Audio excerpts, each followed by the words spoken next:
Come on.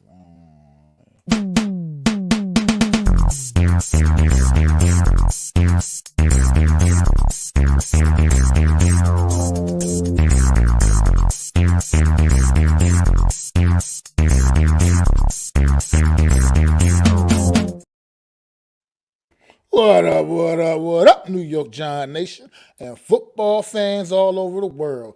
It is your boy, Mac the Giants fan. I got the super dope co-host, Adam Costas. This Hello. is the championship edition of the real deal NFC East.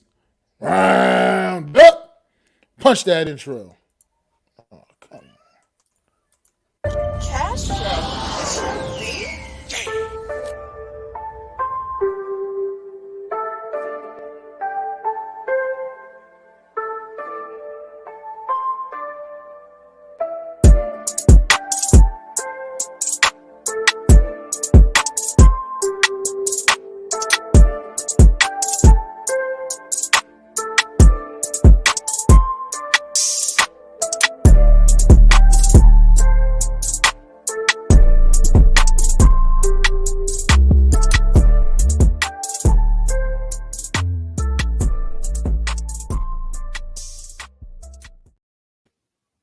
What up, what up, what up? Good morning, good afternoon, good evening, whatever it is, wherever you are at. It is definitely one of those things.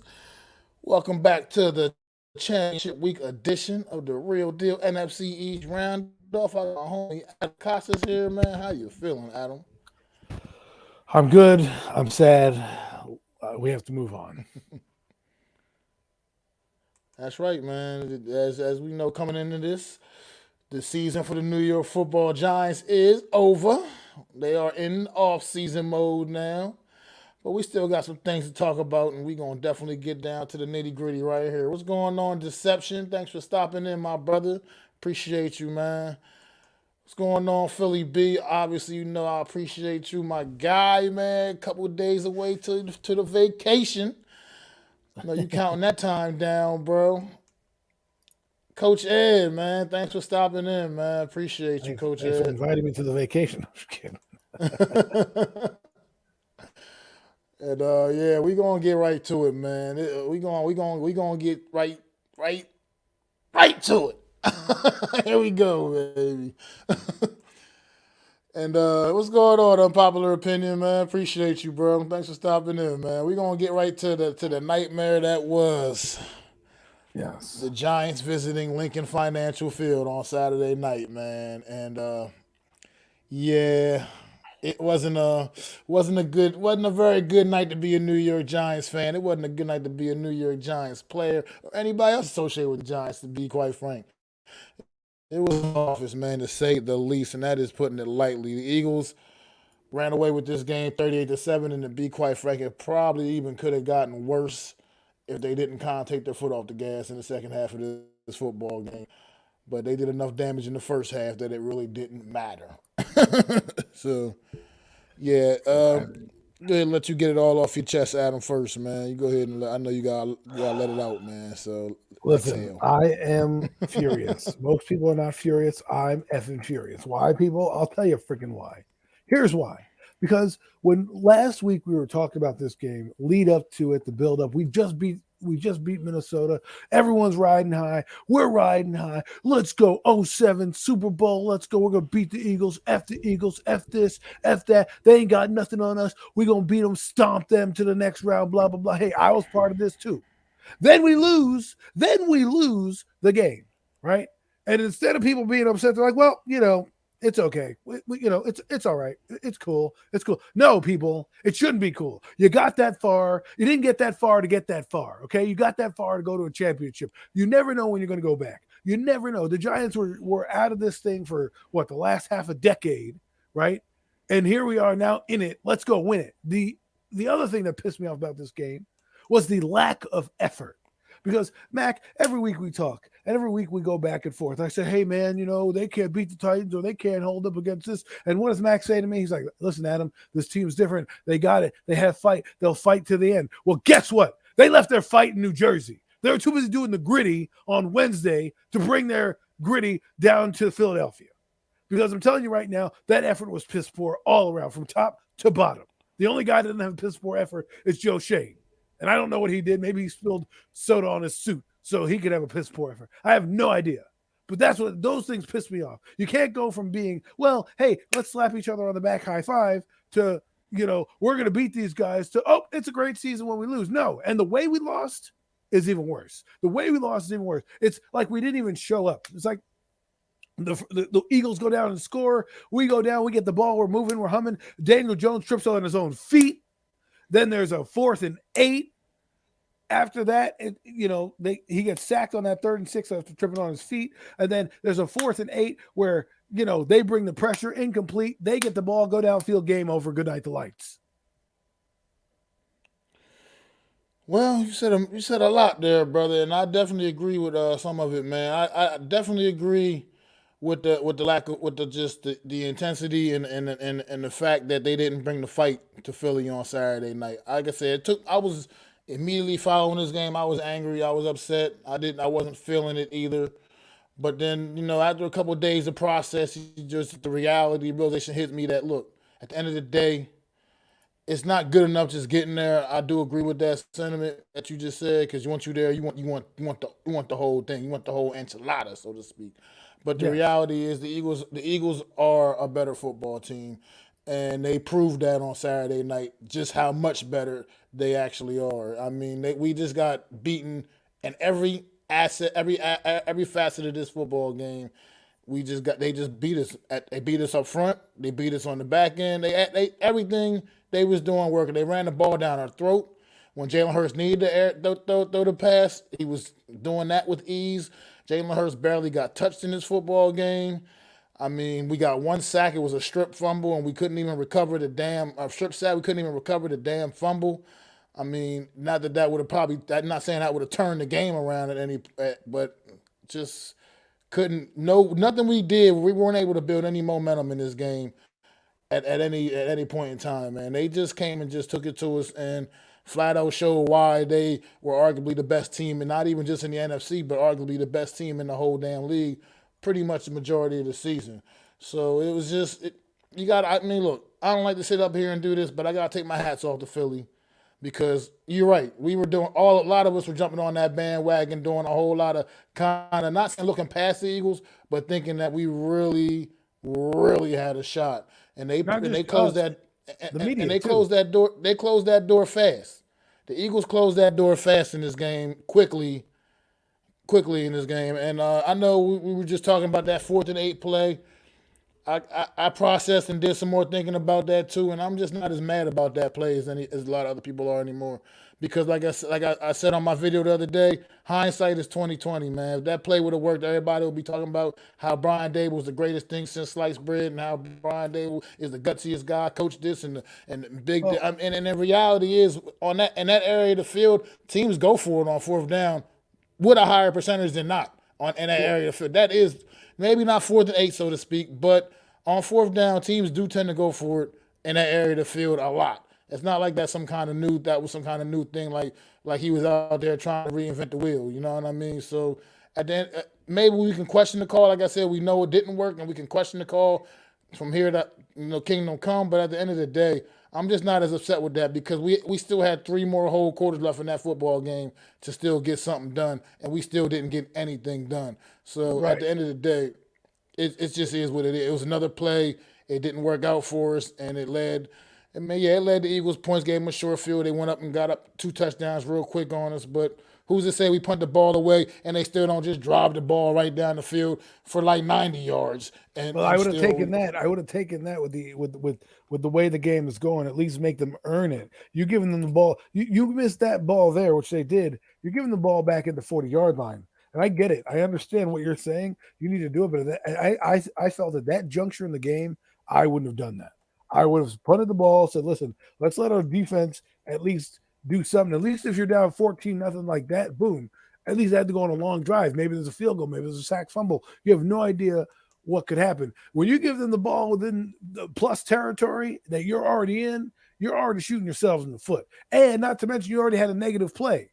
So, if it was 4th and 3, I wouldn't be as upset. But it's 4th and 8. Probabilities are you're not going in there playing zone defense. They came right up the middle, blitzed him, and then that's it. They got the ball right back, and it's like, I think that took the wind out of their sails, at least for me. And then what also pissed me off is at the end of the game, in the fourth quarter, you're at 4th and 3, and you decide to punt the football. I said at that point, you're waving the white flag. Why would you go for it at 4th and 8 here, and then at 4th and 3, you don't give a damn? You don't. At that point, your season's over. Why don't you go for it then? Doesn't make I sense to mean, me. I definitely agree with that. I did question that big time, but I also right here on Popular Opinion Sports just put a point up also that I was thinking about too on that 4th and 8 play because like that's also what that's the thing. You don't know what's going on in these coaches' minds, but I believe this was, and there maybe could have been other ways to handle it. Like you mentioned a point you had brought up, I believe on the Aftermath show on Saturday night. You were like maybe they could have took a intentional delay of game and went back 5 yards and gave Gillian a little bit more room to just punt it more like the way he's comfortable punting because Right. obviously If you want to pin and lead. the directional kicking is definitely not something he's proven to be able to do, and that might also had a little impact on Coach Dable's decision there as well. Just not feeling good about him. You know, I felt like he just felt like a punt will be giving him the same damn field position anyway. Ultimately, with this guy punting the football, but I don't know. Like I I said, mean, we'll but never know. if We you're can't get inside his mind, but okay, so the guy is your punter. You can't trust him to do coffin corner kick. Then I don't know what to do. At least Max protects. I have no idea because at that point in the game, the game was still in peril. Yeah, they went down. You had a nice drive going, and then Daniel Jones trips on his feet and falls over. Right? If he doesn't fall over, maybe gets the first down, and maybe you go for it on 4th and 3 if you're inside the 10 or 15 yard line. You get it. But to me, I just thought it was. I thought right there too early to go for it, and that was the game. I feel that was the game right there. Once they scored the second touchdown, you knew it was going to be a monumental climb to get the lead back, and they just kept pouring it on. well, absolutely. I mean, I agree with that part, like the points going up like that. But at the same, I just feel like we didn't stop them pretty much man, doing anything the whole damn night. And I feel like it almost didn't matter where they were starting their drive from. They were still. I get what you're saying. Make them work a little bit harder for it. But that's all they would have had to do was work a little bit harder for it. I feel like the way that game was going, they were still going to probably just likely drop the ball straight down the damn field. But we don't know. You're right. We'll never know at this point. But I mean, So we say they drive the ball down the damn field, but what if you bring him McKinney blitz and because remember McKinney blitz and they got a sack fumble, so why wouldn't we be the mindset of maybe we get a turnover here, maybe we get a stop? I mean, these are the types of things that I'm not trying to nitpick one play, but I'm just saying there's another when we get to the other game, there's another crucial fourth down that I thought could have been gone for it. It might have made a difference in the game, right?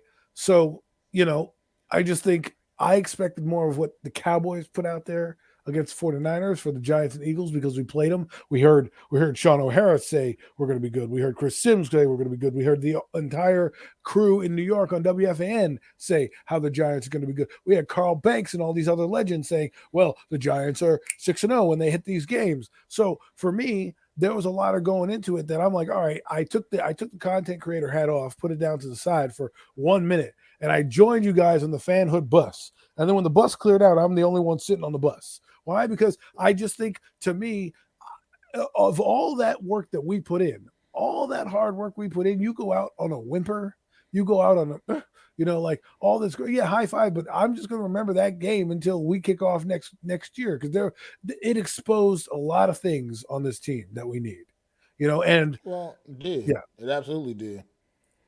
Go ahead, finish or just No. I'm done. I'm just yeah. I mean, like you said, it exposed a lot. Exposed a lot of things on this team that need to be addressed. And I mean, like I said, we go down this roster.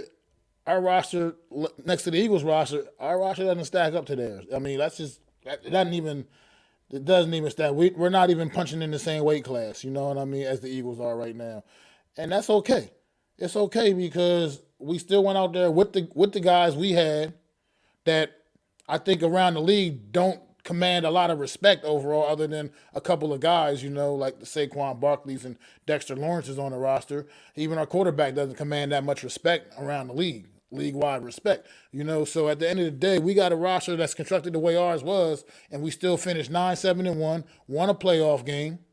Did win a playoff game. Might have been against a weak defense in Minnesota, but we won a playoff game with this roster, which is Minnesota is also a team that is a more talented football team than us as far as on paper anyway. So we went in there and beat them. I mean, this team still has a lot to be proud of after the way the season ended. That's why it's tough that it had to go out the way it did with this type of an L. I believe Deception said it the best way. It was a good old-fashioned ass whooping, beat up like a red-headed stepchild, you know what I mean? I think that's saying it best. That's just what happened. We went in there, and I feel like it just proved that we can play with the average teams in this league. We can play, and we can definitely beat up on the bad teams. It proved that we're not ready for the best of the best. We're not ready for the big boys. We're not ready for the Philadelphia Eagles of the world and the Kansas City Chiefs and the Cincinnati Bengals. We're not ready and the 49ers probably. We're not ready for squads like that. That's what this game proved to me, that we're not built to play against teams like that right now. Can we be next year maybe a little more ready? Hope so, because we got a couple of them teams on the schedule next season. We got some Buffalo Bills on the schedule next season. We got the 49ers on the schedule next season, I believe. So yeah, we're gonna have to get ready. This offseason is going to be big. It's going to be important. It's going to be clutch. It's going to be fun for an off season. Definitely going to be a fun off season. I just think for me, the hype about everything, the belief in everything, we're talking to friends and family saying, hey, Giants win this game, they're probably going to the Super Bowl, we're having those delusions of grandeur, which are fine to do. But then at the end of the day, when you lose, I'm not just going to turn around and say, well, it's just that, just chalk it up to that. No, because if we didn't make the playoffs and the Giants were, let's say, 9-7 and whatever, they missed the playoffs, I could easily say, you know what, it was a good season. We didn't make the playoffs, but you know what? We have something to build on. Here, once you get to the playoffs, in my eyes, it's a totally different ballgame at that point. Now I'm trying to win, because anything less than a divisional round next year, anything less than possibly the championship round is a failure. I don't want to go back to the divisional round and either lose. I want to go back and win. So, if we don't make the playoffs next year or we get bounced in the wild card, I don't want to hear, well, we had a good season. No, because it wasn't. When you go to the playoffs, no matter who you are, you want to win. You don't want to go there. We're the New York Giants. We don't go to playoffs to just be like, hey, you know what? We're one and done. Or no. That's what the Cleveland Browns do. That's what the Detroit Lions do. Their fan base is okay with that crap. Our fan base, like I said to you, everyone, not just me, media, Lawrence Tynes, Jacobs, are basically poo-pooing the Eagles and saying, you know what, we're going to beat this team. Don't worry about it. You praise them for beating backups in week 18. We're like, oh, we kept it close with backups. We're going to, and to get there and have that effort and then turn around and go, well, you know what, I'm okay with it, because of what happened. It's just, to me, I don't know. I'm just a little bit salty. It's going to take me a little while to get over this one. I don't know why it hurts so much, but I think it's because, like I said, the lack of effort that this team showed, the holes this team was exposed about, and the fact that the Philadelphia Eagles and their coach is dancing in the camera. That's how embarrassing the loss was. He's dancing in the camera. I mean, he was earning the right to dance in the camera. His team's kicking our ass. But at the end of the day, like I said, I was mad at first too, but you just got to try to dial it in and realize the situation, what it really was. And granted, we all fell into that, like you said, because you're in the playoffs. We in the playoffs, so you're in there. So of course we're all in. We're all invested. We're not going to root against her. We're not going to. Like, it's one thing during the season we say, oh, I think this team is just better. We're going to concede this. I think they're just flat out better. They're going to win. Once you're in the postseason, I'm not, even as a content creator, I'm not feeling that way. I can't do that at that point in the postseason. It's a different animal. It really is. But then when you really process things at the end of the day, man, you just got it comes down to the reality that this team is just flat out that much better than us. They really are. I mean, that is just a reality. I mean, we talked about the importance of, we got Dory Jackson back in the lineup and Xavier McKinney back and Leonard Williams, and then these guys didn't play against the Eagles in either matchup. And yes, and it clearly did not even matter. I mean, that clearly didn't even matter.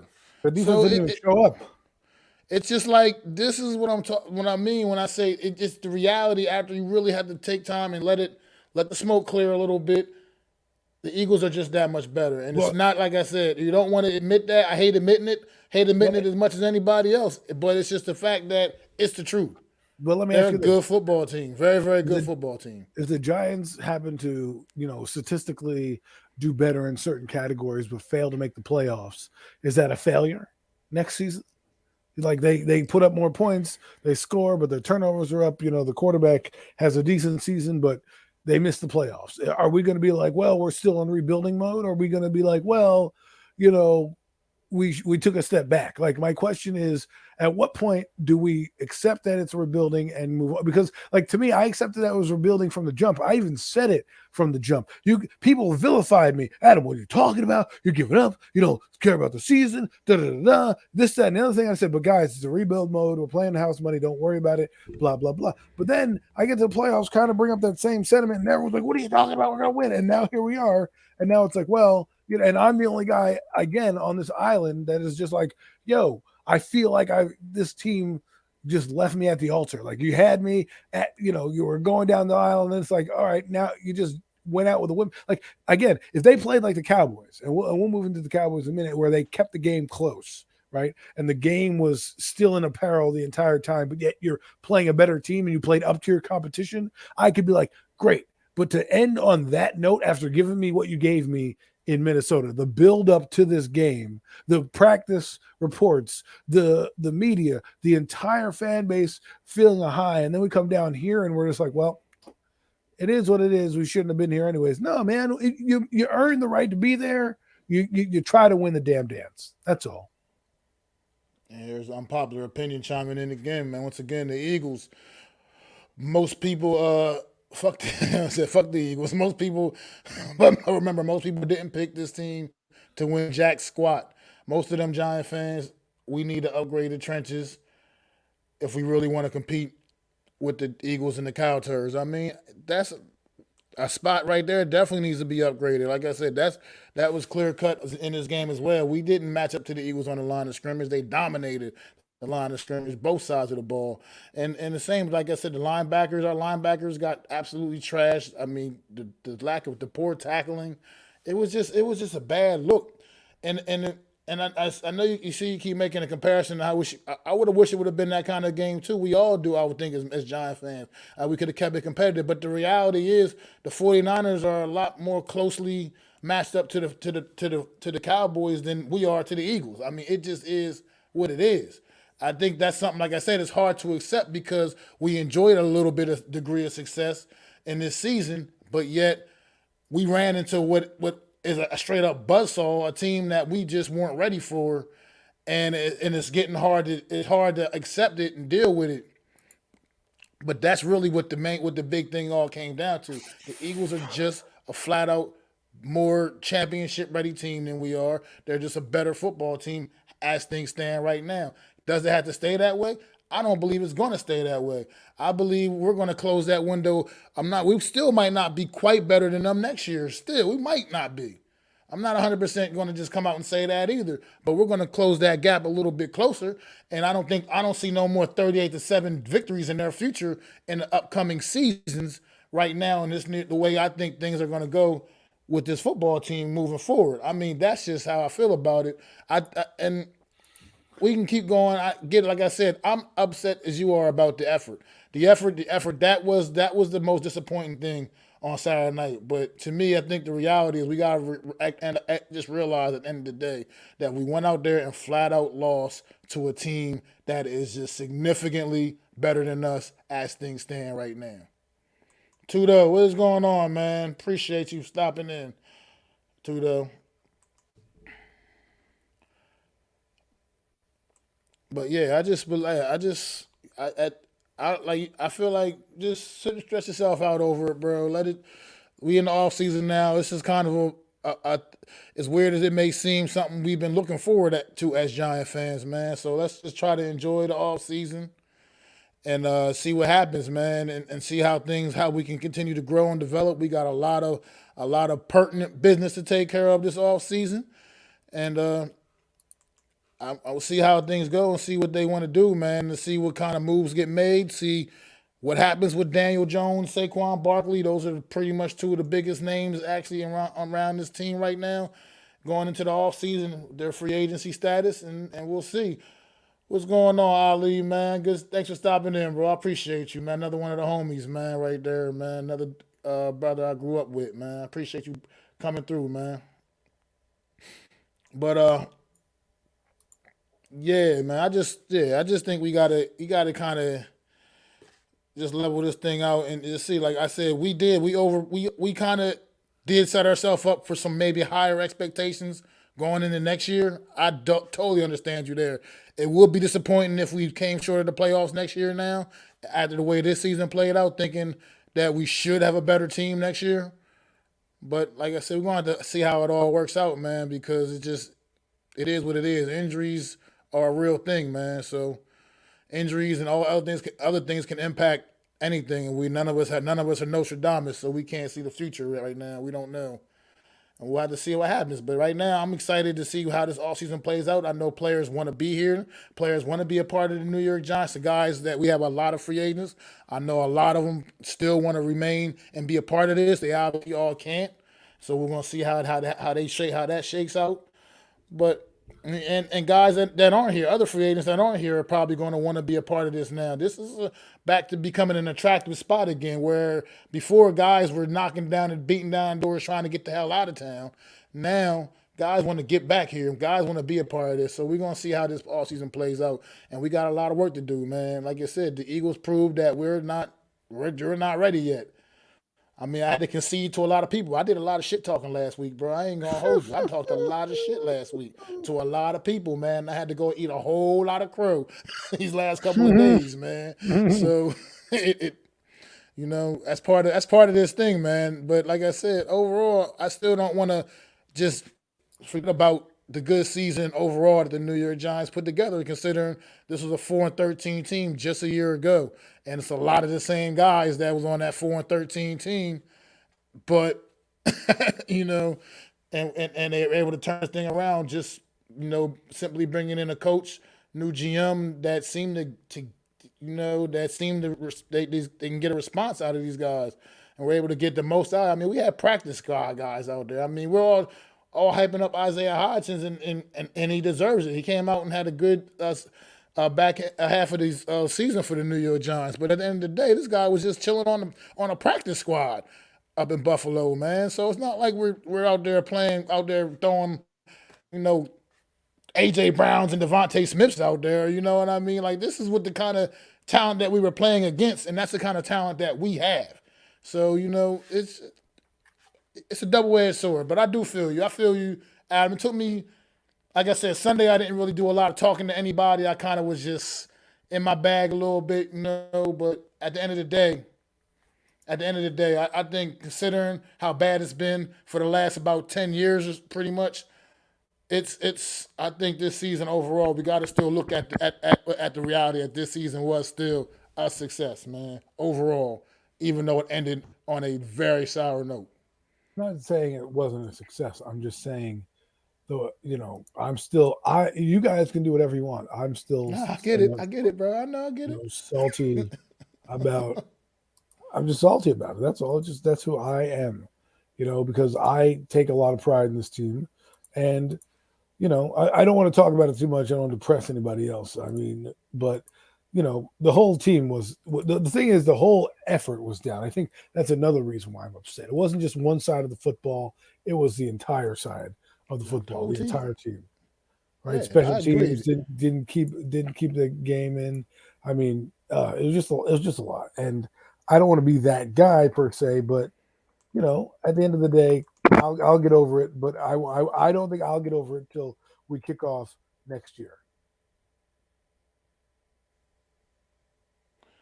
I agree, man. I definitely do agree, man.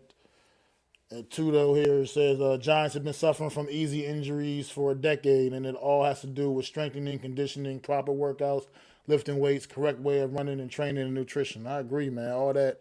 And I mean, Giants, we dealt with some injuries again this year. Obviously, everybody's football. You're going to deal with injuries, but I feel like they did overall come down more than they have been in the past. So there wasn't so things like I said all across the board are just getting a little bit better, man. Getting a little better. We'll see, man. We'll see. But I don't know how you feel if you want to get into the Cowboys right quick, and get to this Cowboys 49ers game. Sure. And we'll turn that page, man, right now. And head out to San Fran, man, where this game was a pretty good game on Sunday, man. It was a defensive struggle, man. These offenses were pretty much held in check. Both offenses were pretty much held in check. I believe only 2 touchdowns got scored in this game. I believe, if I'm not mistaken, just one apiece for each team. They think they only both, and the rest was just all field goals. So, yeah, it was because the Cowboys had the 1 touchdown and missed the extra point, and then 2. Jesus, Brett Meyer, and then did get 2 more field goals. Let's go to franchise big place, aka Big Place Slay. Thanks for pulling up, bro. Even though I know you just pulled up to talk your shit a little bit, but it's okay, man. You got the right to. Your team earned it. They can't say much about it, Yeah. But yeah, this game was a defensive struggle, man. The Cowboys ended up on the short end of the stick here, 19-12. I think this game is Cowboys going to have some work to do this coming in this offseason as well, and they got some decisions to make, and it's going to be some tough ones as well, man. Dak Prescott really, really has ended this season on a sour note, man. Once again, going out there and just not lighting anything up. I mean, the only thing he showed the ability to do consistently was throw the ball to CeeDee Lamb. Other than that, there's anything really promising about Dak Prescott's game, man. So 2 more big interceptions that were costly. Dak, I don't know what to think about Dak. If Dallas Cowboys need to maybe figure out if Dak really is going to be the guy for them. They've invested money in this man, so I don't really know what they're really going to do, what they plan on. And also, we know Tony Pollard did go down in this game, but we also know Tony Pollard was just a lot more successful in this offense this year than Ezekiel Elliott. And they're going to have some decisions to make there, too, because obviously you're not going to want to pay 2 running backs big-time money. So they're going to have to figure something out from that aspect. But what you got, Adam? Well, first off, the Cowboy defense is legit. I mean, they are a legit, bona fide championship defense that came to play in the game.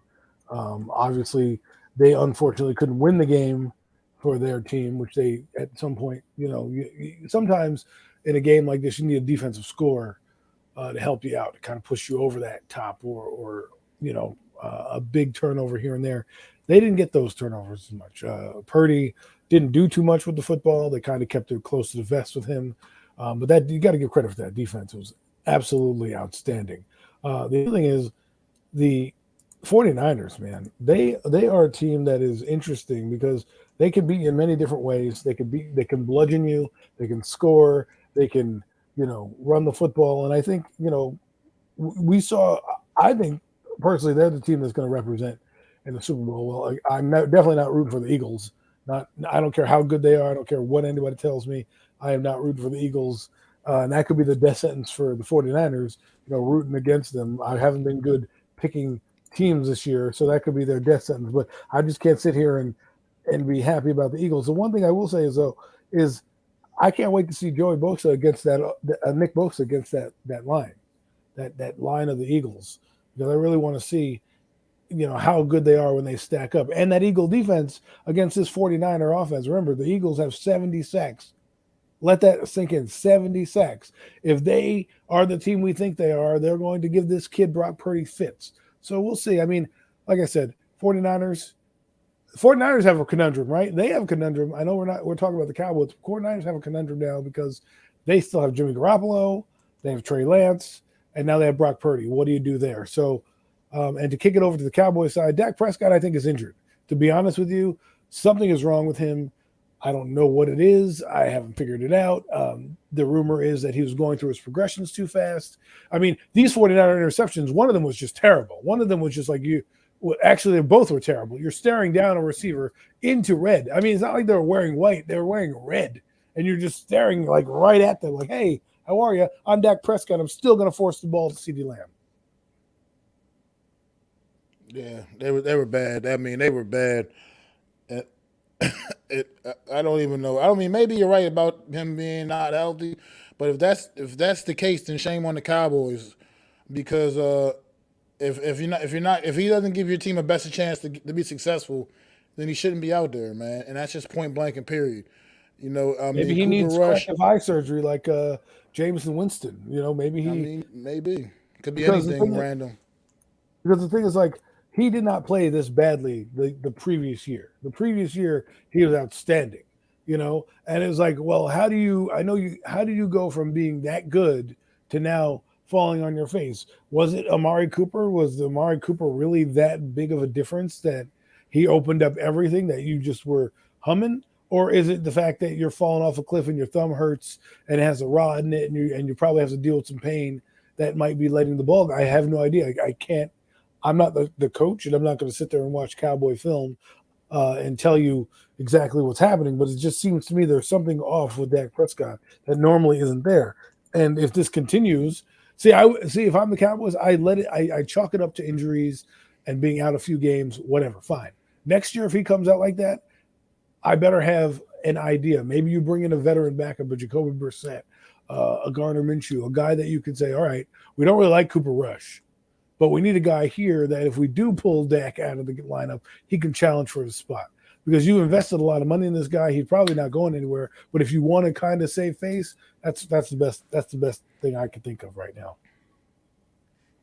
I mean, yeah, they may need to do it. I mean, they may need to do that. But this interesting thing about this 49er win, it does set up a very impressive matchup for the NFC Championship, man. I mean, it's the two.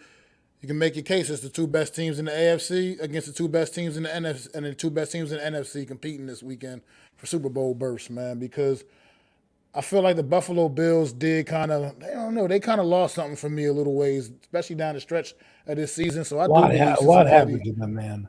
Yeah, I do. A lot did happen, and I believe Cincinnati and Kansas City were the two top teams in the AFC, even though it wasn't necessarily seeded that way. And undoubtedly, the 49ers and the Eagles were the two best teams in the NFC. That's not even up for debate. So that I think this sets up an epic matchup for the NFC Championship. Maybe one of the best matchups, conference championship matchups in some years. To be quite frank, you're talking about two teams that can get it done on both sides of the football almost equally. I mean, defensively, they're almost, it's almost a wash. I don't even know who to say is which one to really say is truly better defensively. And then offensively, I would give the Eagles probably still a small edge offensively, give them an edge offensively, some of the things they're able to do. But this 49er team will commit to the run, and I think that it's going to make for a great game, man, on Sunday afternoon, man, up in Philly.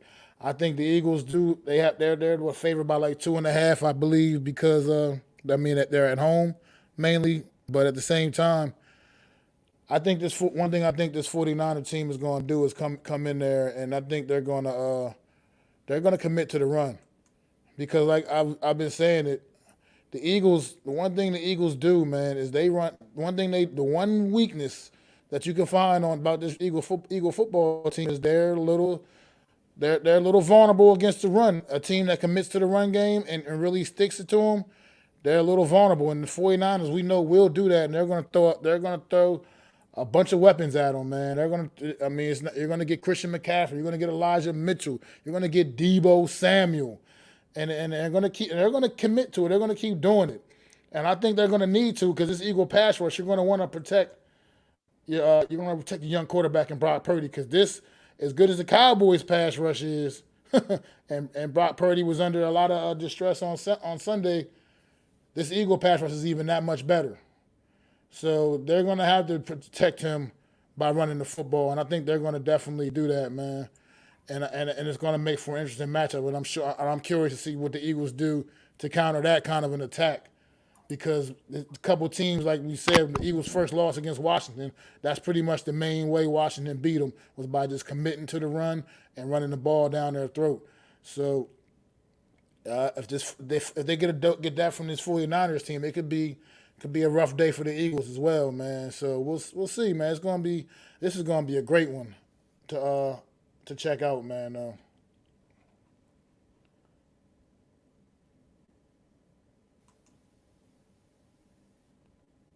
70 sacks is great and all, but remember when the Giants defense got that kind of pressure, we were winning Super Bowls and then and then build the trenches.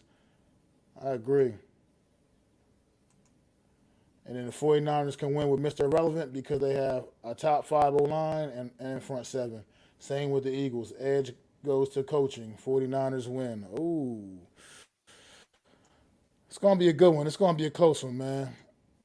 But I don't know. I still haven't decided which way I really lean on this one, man. But I think it's an epic matchup, and for football fans, I know even if you're not a fan of either one of these football teams, it's going to be a good one to watch. You don't want to miss this one. 3 o'clock. What's that? 3 o'clock Sunday afternoon. Definitely going to be in front of my TV, tuned in and dialed into this one, man, because it is not going to be for the weak of heart, man. You're going to see a lot. You got the potential defensive player of the year and Nick Bosa going against this Eagle O line, man. I'm curious to see it, man. Go out there and show us why more, because most likely Nick Bosa will be the defensive player of the year. Go out there and show us why, why he got those 18 sacks, man, on the season, bro. This is going to be fun. What you got, Adam, on this one? I guess Adam's a little tied up. But yeah, this game here, man. Are you there? Are you back, Adam? Oh, no, what I was saying is that the 49ers, to me, are going to win. I just think you want to go out to the team that wins the Super Bowl, but in this case, it's the Philadelphia Eagles. So I want to go out with a team that I like the most. That's the 49ers.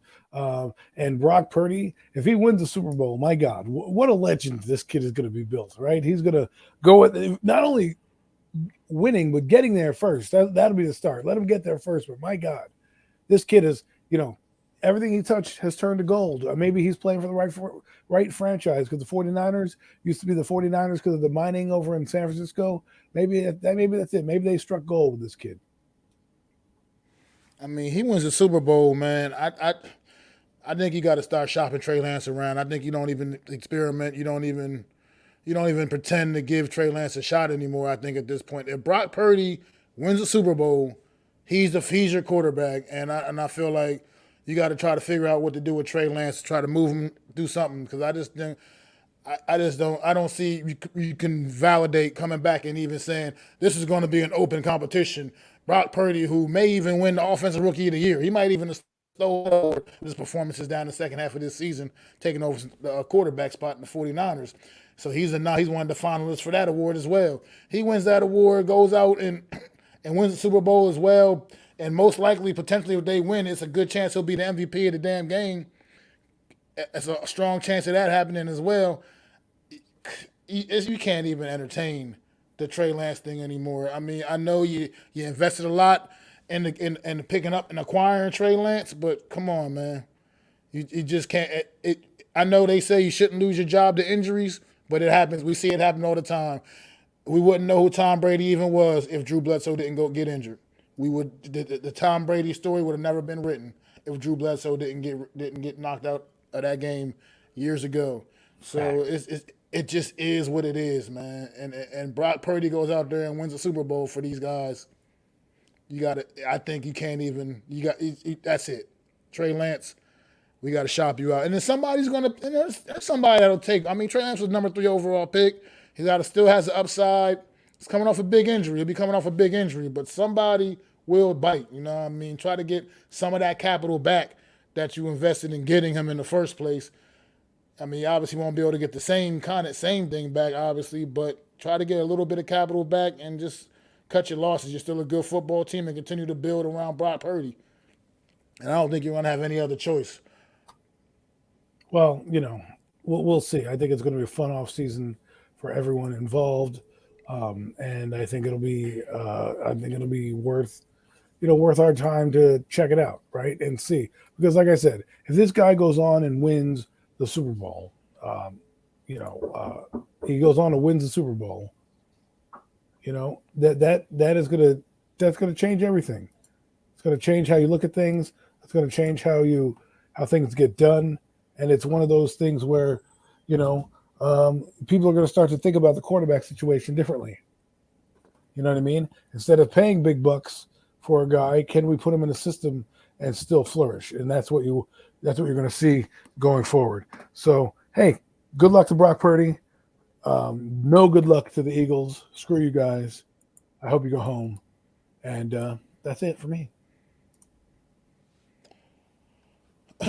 Unpopular opinion in sports, man, says it's the 49ers, not Purdy, bro. He's the only reason that Dallas game was even close. He can be good, but the 49ers have an elite coach. Think Nick Mullins, Jimmy G, Lance, Purdy.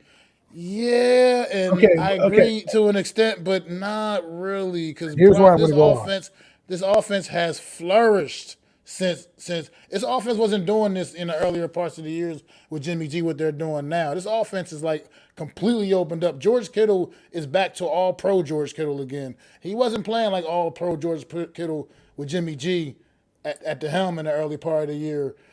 He's back to all pro status, George Kittle. I mean, his offense is just it's flourishing in a different way. I think you're selling Purdy a little short. I get what you're saying. That it's a good coach team. They have a really well built roster. Why can't we say that and about some the good Giants? pieces around them. But at the same time, Brock Purdy has elevated this offense as well. And as good as the weapons already are on the team, he's making them better. I mean, he's making them better.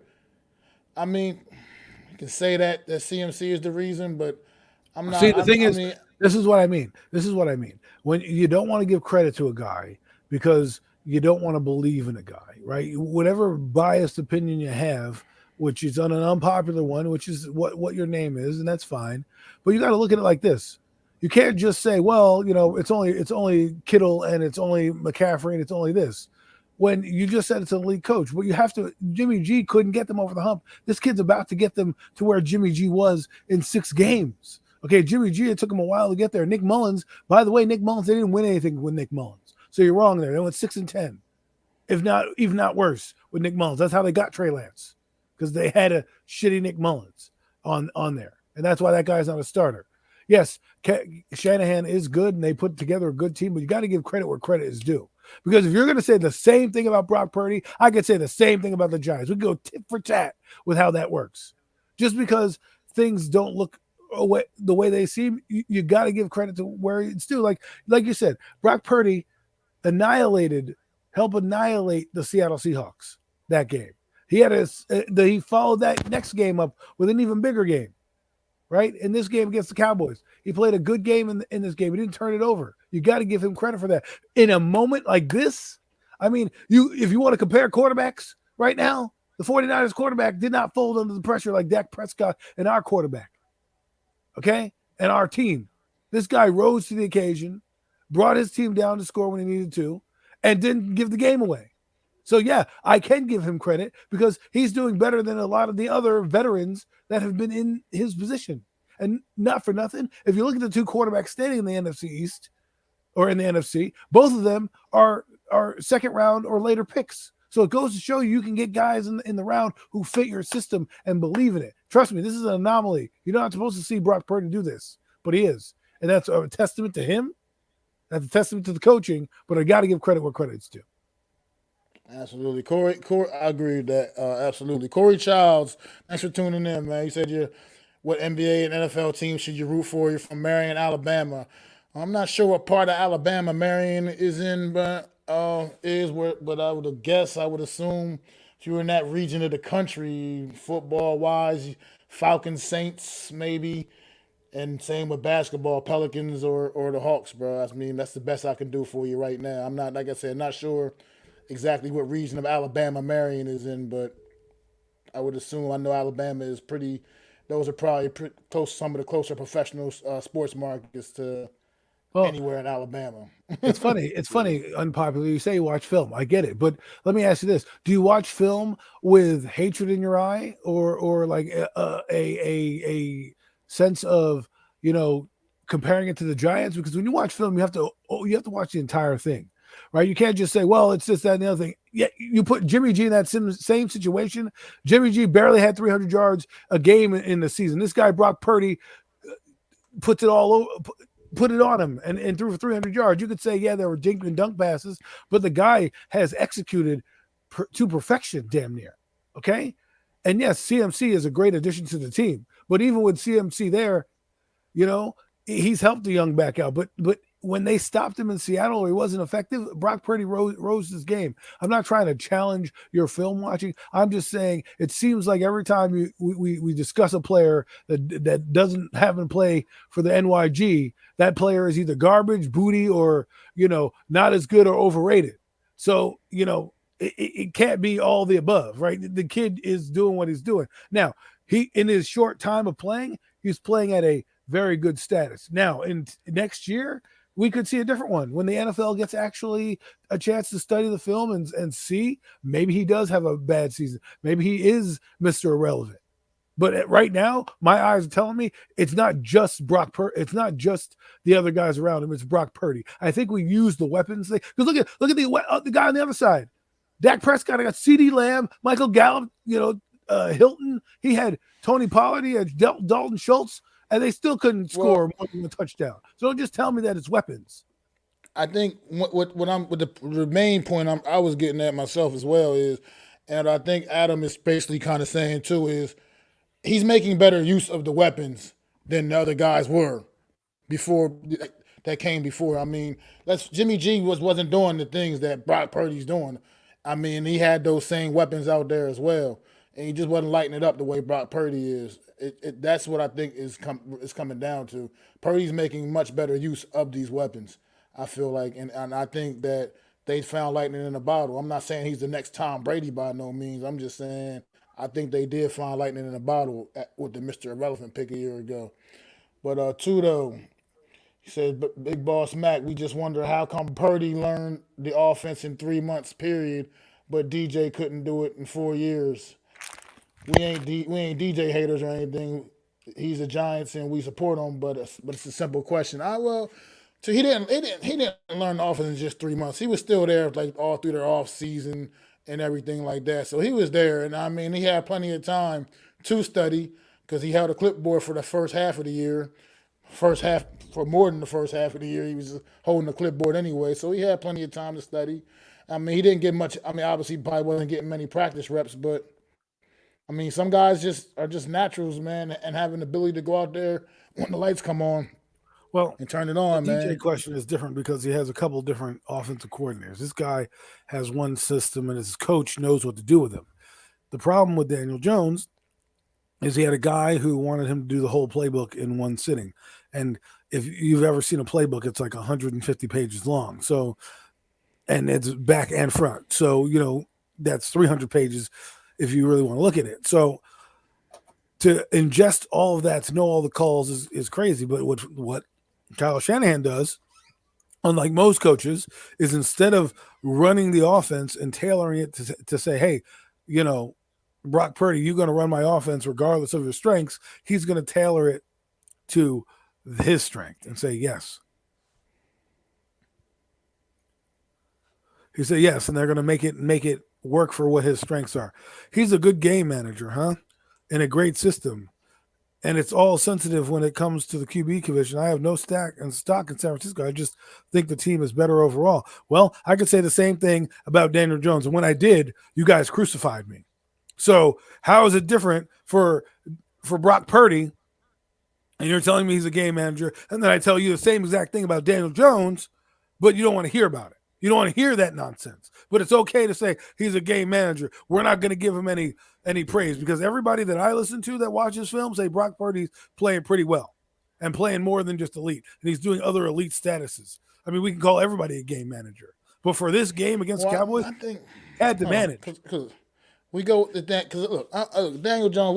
We got a whole offseason to talk about Daniel Jones. Here's the thing about Daniel Jones.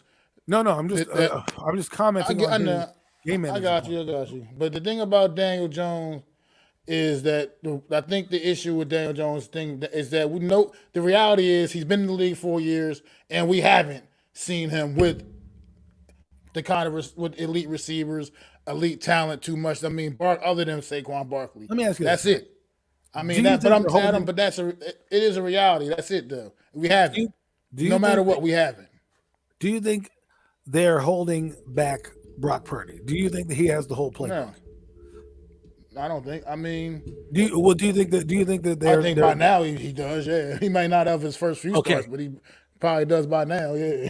So I know we're arguing about whether or not he's a game manager or not, and I don't necessarily think that he's not necessarily a game manager because Jimmy G was that as well. But everybody thinks, well, Daniel's going to bring in these guys and he's going to go from what he is to now to what Brock Purdy's doing. But then when Brock Purdy does it, we don't want to give him credit. So that's what annoys me is because you can't have it one way and then the other and just say, well, it's all the weapons and not the quarterback, and it's all the quarterback and not the weapons. It's a combination of Well, both. But the you also reality got to is, look at what he's done in the games. Like I don't care that Debo Samuel's got a 60-yard pass and went deep to the house with it. Guess what? He had to throw that ball in stride, hit him in stride so he could make that move up the field. Daniel Jones did that for Evan Ingram in the Tampa Bay game. He hit him in stride and ran 75 yards. Did we take that away from him and say that was a 5-yard pass? No. So you can't have it where you just want to, because to me, I just think but that's a narrative thing. That's all it is. I mean, I get it, but the thing is, still, that's the problem. Is we don't know because we haven't seen it. We haven't seen Daniel Jones in those with that kind of talent and that kind of help on his roster. I mean, that same what you just said. I remember a couple of weeks ago. I can't remember which game it was. Hit Richie James. He would have hit Richie James right in stride. Richie James could still be running right now. Right. And he drops the damn football, you know what I mean, or whatever. So I it's mean, but like, I can't account for those drops in those players. All I'm saying is that I'm not going to put it down and just say, well, we get this player, Daniel Jones is going to be better because of so and so. I want to believe that Daniel Jones is already good and is going to make this player better because he comes here, not vice versa. And what we're saying right now is, well, we got to bring in big time weapons. So what you're technically telling me is Daniel Jones a game manager? Because if Brock Purdy's in our offense, he's probably doing just as much, if not the same amount with what we got. I'm just saying, like, this is what I mean. We either the guy can either play or he can't play. And then this game manager thing is, I'm not saying he's not a game manager, but don't sell the kid short. He's playing outstanding football right now. that I agree with. He is playing. He's like I said, he's elevated this 49er offense. It's definitely this 49ers team didn't get off to a great start to this season. Let's keep. I think people forget that as well. What's going on, Eric Seabrook too. By the way, thanks for stopping in, bro. I don't think this they're in this position with what's his face. I mean, the 49ers team didn't get off to the greatest of starts. And then it's like, and granted, they were already on this massive winning streak before Brock Purdy came in. They turned things around a little bit, but the offense still wasn't cooking. Since Brock Purdy's been in this offense, they're averaging like 30 points a game. That's not what this offense was doing prior to Brock Purdy being their starter. Right. And look at these numbers. In Cardinals game, 75% completion, 60% completion against the Seahawks, 65% completion against the Cowboys. He has 1,300 yards in the seasons that he plays. Oh, by the way, he has 13 touchdowns. Our starting quarterback, who's played 17 games, has 15 touchdowns. Okay, granted, you want to talk about the weapons, I get it. But, there's guys on the other side. Look at Skylar Thompson. He's a 7th-round pick. How come he's not playing well? Like, how come he didn't play well in the game? He did not play well in Miami. Miami had Brock Purdy playing in their game against Buffalo. They're on to the next round. If they had that level of play, they're on to the next round. They don't. I mean, all right. I don't know. We done went down this whole thing, and now we're on Brock. I mean, look. End of the day, Brock Purdy is playing well, man. He really is. Narrative. Listen, look. Let's move on to something else. But the narrative is not whether or not Brock Purdy, whether or not the systems are the same. The issue is whether or not a guy's a game manager, and I mean, even if he is being a game manager, he is also play. It is not a bad thing to say the guy is playing well, especially since he has 1,300 yards in 6 games that he's played and has 4 interceptions. He hasn't turned the ball over. I mean, yeah, he's not. He's definitely taking care of the football, and you also got to remember he played at least 2 or 3 games without Debo Samuel in the lineup as well. So I mean, that was one major big weapon. Elijah Mitchell been in and out of the lineup all season. So I mean, they got some. They Well, got a good roster built over there, but at the same time, Brock Purdy has elevated this offense, like I said, and I think we right. can't sell him too short for we can't Well, sell him short for listen, that. man. He's elevated things. He's not the reason they're in the playoffs. I guess he's not the reason. Because it could have went south with him. Mr. Irrelevant. It could have went south as quickly as we're saying it's good. It could have been bad. It could be Skylar Thompson. They could have been out the playoffs, a meteoric drop to the end, and everyone would have been like, "Hey, we need Jimmy G." I feel Right like now, I right feel like now, when they're Brock saying we Purdy don't took need Jimmy over, G. Huh? I feel like when Purdy took over, they were still pretty neck and neck with the Seattle Seahawks in that Right, but division if race. when he took over, did you think that they were going to be this good still? No, and not originally. No, Exactly. I thought it was going to. I thought shit. I mean, Mr. Relevant, he was third string quarterback. Doesn't usually third string quarterbacks don't come in and show up and show out, man, like he has. Okay. So you just gotta, And Skylar you Thompson has gotta Tyreek give him a Hill. little bit of He credit. has Mike Gesicki. He has Jalen Waddle. They couldn't do shit against that team. They could not do shit against that team. If you put the way that Brock Purdy's playing on Miami right now behind that line, they're probably in the next round. They may not win the round we just were there, but they're probably in the next round. That's the difference between having a game manager and having a guy that kind of what you said elevated his team. Because, like you said, George Kittle was doing nothing. Nothing. He wasn't even a thought. They're like, man, what's happened to George Kittle? You look at the thing and he had a couple catches. He played a full game, this, that, and that thing. All of a sudden, now, He's back lighting it up, looking like the top tight end one of the top tight ends again in the league again, which he kind of fell off that cliff prior to this season. So, but let's steer away a little bit and just we don't got much to say about the Washington Commanders. I mean, they're part of this division as well, but it looks like they're ready to make a full commitment to Sam Howell. I want to raise a question to you. Where do we go from? Where does Carson Wentz go from here?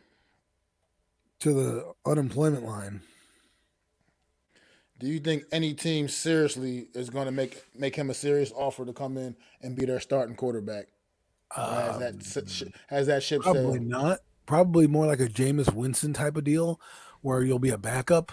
And if the guy in front of you struggles, you'll come in. I mean, because right now Carson Wentz is his own worst enemy, right? He's not playing well. He might be a wash. And his best bet might be to be a backup player, take a year off and sit behind somebody and not necessarily learn, I guess, but not be in the focal point of the offense, right? So to me, I don't know if he'll play again. If you can't make it on Washington, I don't know where you're going to make it. I mean, I that's think I have an opinion about Carson Wentz. I think because obviously he physically healed from the ACL tear back in 2018.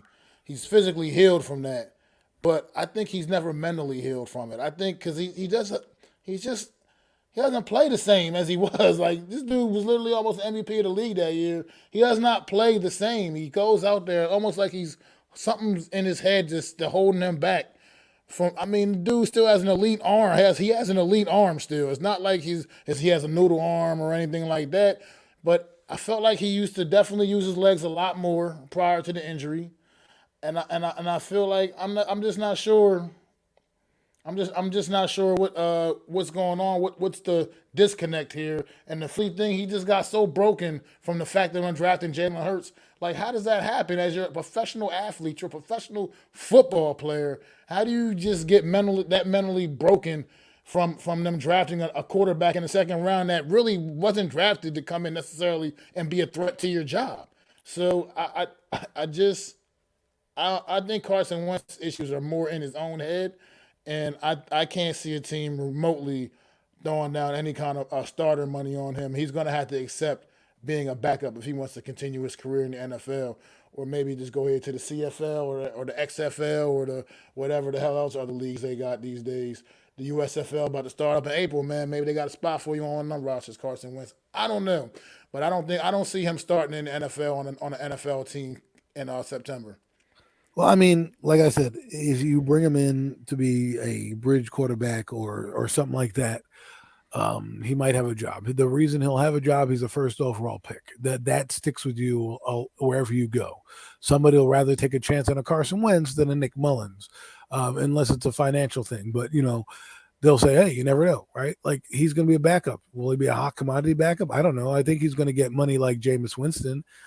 If he goes to like a team like New Orleans, like a team that needs it, like New Orleans, I don't know if they're going to need Carson Wentz, but if Sean Payton were to come back and say, listen, man, I can figure out what's wrong with you. Come play with me, right? Then it might be a different story. If he goes to a place where, because the place that he went to didn't have good established, like the Colts. I don't know what happened there, but I watched Hard Knocks, and you see the ups and downs and the trials and tribulations. But I wonder if they gave him another year, how would he have done there? I know their year was bad, and he had a bad game against Jacksonville, but you didn't get much better than Matt Ryan. Let's be real. Right. Any better with Matt Ryan. So maybe if you left Carson Wentz in, and then Carson Wentz leaves and goes to Washington, which is terrible because Scott Turner is already terrible. So you're already in a bad situation. And we'll see. I mean, I don't know. I think when we hear the name Carson Wentz, it's going to probably be in relief duty because somebody's starter has gone down and they need a quarterback fixed quickly. Absolutely agree. That's what I said. I think it'll be only a desperation move. If he's a starter for anybody next year, it'll be pretty much some kind of desperation situation. I mean, hell, Nick Foles has a job, so That's not. But I mean, Carson Wentz also has to be willing to accept the role, though. You know what I mean? Like, the thing about high draft picks, I believe he was number 2 overall pick too, not number 1, Adam, by the way. But at the same time, what I meant is he's a top 10 pick. Yeah, top pick. And these guys get in their own mind. We're gonna see Baker Mayfield kind of be dealing with the same thing this offseason, So I'm just curious. Like these guys, they think I'm not a backup. I was a top draft pick. I'm a starter still. I mean, he's still a relatively young guy. Carson Wentz ain't some old ass man. I mean, he just came in the league in 2016. So it's like these guys also have to accept the roles that are presented to them. And I just, like I said, believe there's nothing more than a backup role at best going to be presented to Carson Wentz. Sure, he'll be probably one of the better backups in the league. He could be known as that, but I just don't think that he can really. I don't think he has leverage to for anything much more than that, and he's going to have to be willing to also accept that role. I feel like he's going to be like I said with the Saints, brought in with a collective group of quarterbacks to hopefully, see who to see who wins the job. Hell, maybe going to Kansas City might be a good spot for him. Go learn under Andy Reid, something like that. And so for me, if I were to bring in Carson Wentz, it's going to be like a team like, let's say, Houston, right? Who has a young quarterback. We'll bring in this veteran presence for a backup. I mean, we really want to start the kid, but we have this guy as a backup, like Joe Flacco type of situation where you don't necessarily want him to be a starter, but you have him in there for a young guy. I could see that happening. Whether or not he takes that role, thankfully for him, there's a lot of positions, a lot of teams that are in need of quarterbacks.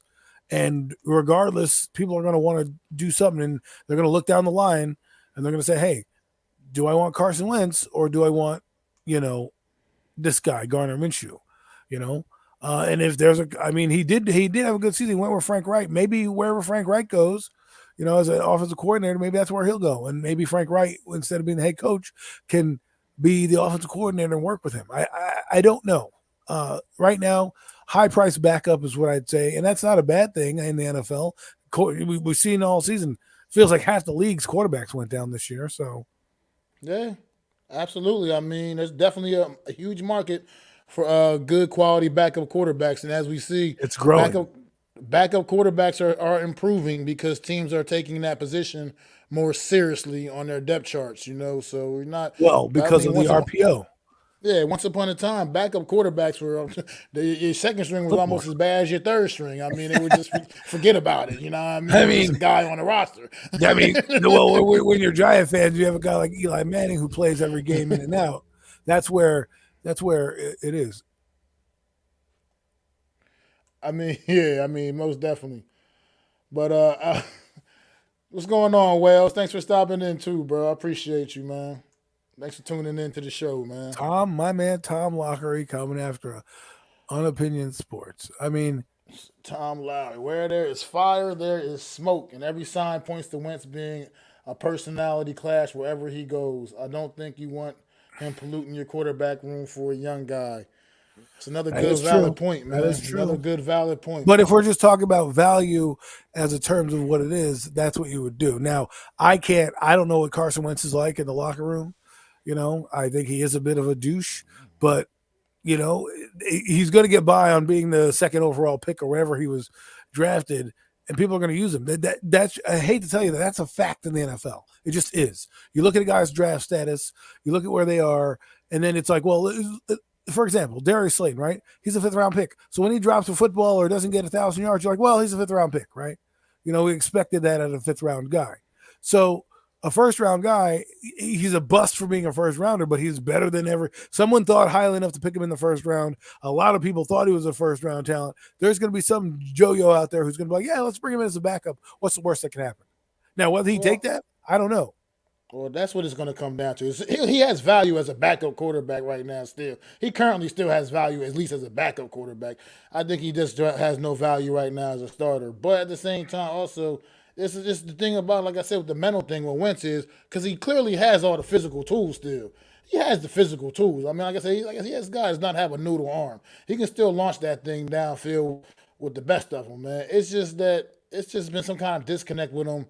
And he's going to have to take maybe a couple of years to take a scale back, figure it out, and maybe he can get his career back on track. We never know, man. I mean, sometimes it happens with guys like that. Till they're damn near 40 these days, right? So I mean, some guys can kind of figure it out after having to humble themselves a little bit. Like I think the perfect situation would be like Kansas City, a team where they're winning. He's not he doesn't have to be the starter. He can come in there, he can learn, or even like the Buffalo Bills, he can come in and learn behind Josh Allen, sit there, watch the offense, not have pressure on him, right? And then maybe if he comes in spot duty when you blow a team out and performs, he can use that like Mitchell Trubisky did and launch himself back into an NFL job. I mean, there's definitely a possibility. Like I said, it's going to mostly come down to his own Carson Wentz, though, when it comes to that, like I said, because this guy is going to have to make the decision to accept what teams are going to be offering him, and I feel like there's going to just be a bunch of backup jobs he's going to be getting offered. Like you brought up a good point with Kansas City with Andy Reid. Andy Reid is where he enjoyed is the coach he enjoyed his initial success with to start his career. No, he was with Doug Peterson the entire time. The whole Andy Reid's last season was the year before they got Carson Wentz, I believe. Yeah, I guess so. No, they went. But, I looked it up last time. I hate to be looking up Eagles stuff, but I was like, who the hell was in between Andy Reid and Doug Peterson? It was Chip Kelly. Chip Kelly was the quarterback. I forgot the coach. I totally forgot about Chip. I just erased Chip Kelly from my mind, bro. Thank you. I did totally too. Erased him from my mind. I forgot all about him completely. The only reason I know that is because I looked it up literally. I think it was last night I was looking because I woke up this morning and Doug Peterson's fat face is still left on my phone. So I'm assuming I looked it up last night. Like, who the heck? Like, did the Eagles go from Andy Reid to Doug Peterson to now Nick Sirianni? Totally and I'm like, what happened? And then of course I find out that there's Chip Kelly involved, and that's the reason. It's you forget 2013 to 2015 because they were so terrible. I completely erased those Chip Kelly years away from. Although Nick Foles had a good year under Nick Chip Kelly his first year. What's going on, Jeff? Man, thanks for stopping in, bro. Appreciate you, man. And we will be back in 2023, man. But all right, that was our Washington Commanders news of the week. That was it. It wasn't even really news. It was just a topic we decided to discuss. News is they use, Titleist golf balls instead of Nike golf balls. You know what I mean? They are part of the NFC East. We had to show them a little bit of love on the show, man. Have at least a topic of discussion with them, man. But let's get to some more offseason talk, man. Let's go back to the Giants again for a little bit here, man. What part of the offseason are you most excited about for the New York Giants? I'm excited for all of it. I'm a guy that likes to follow prospects and do my digging and investigating. So, the East-West Shrine game, the Senior Bowl, there's going to be – I like watching NFL Network now towards the end of the year. But for me, for the Giants, it's going to be a fun offseason because we got 20 guys that are going to have to be made decisions on. And so we'll see what happens this year. I think there's guys that we talk about every day, Barkley Jones, guys like that. But there's guys like Leonard Williams, there's guys like Dexter Lawrence, other guys like that what do we want to do with them? And so for me, I'm just looking forward to seeing what Joe Shane can do in offseason number 2. Their rookie class is for all intents and purposes wasn't too bad. Yes, they all get injured, but we're still excited about most of the players on that rookie class. I'm looking forward to see what he does with this rookie class, a different type of draft. It's very deep with cornerback. It's got some deep receivers in this draft. So, are we going to go build the defense, or we're going to go middle linebacker? Because right now we have no middle linebackers. So I'm just excited for the whole thing. The draft is where I really love. I just love the offseason. That's why I talk about it. That's why when I've studied players throughout the year, not just when our season tanks, I also look at them throughout the year. If I hear about a guy, I go look at him and, see what measurables that I have notes on. You know what I mean? I look at different things. We'll get into those specific things when draft comes up on what I'm looking for. But right now there's some receivers I'm looking at.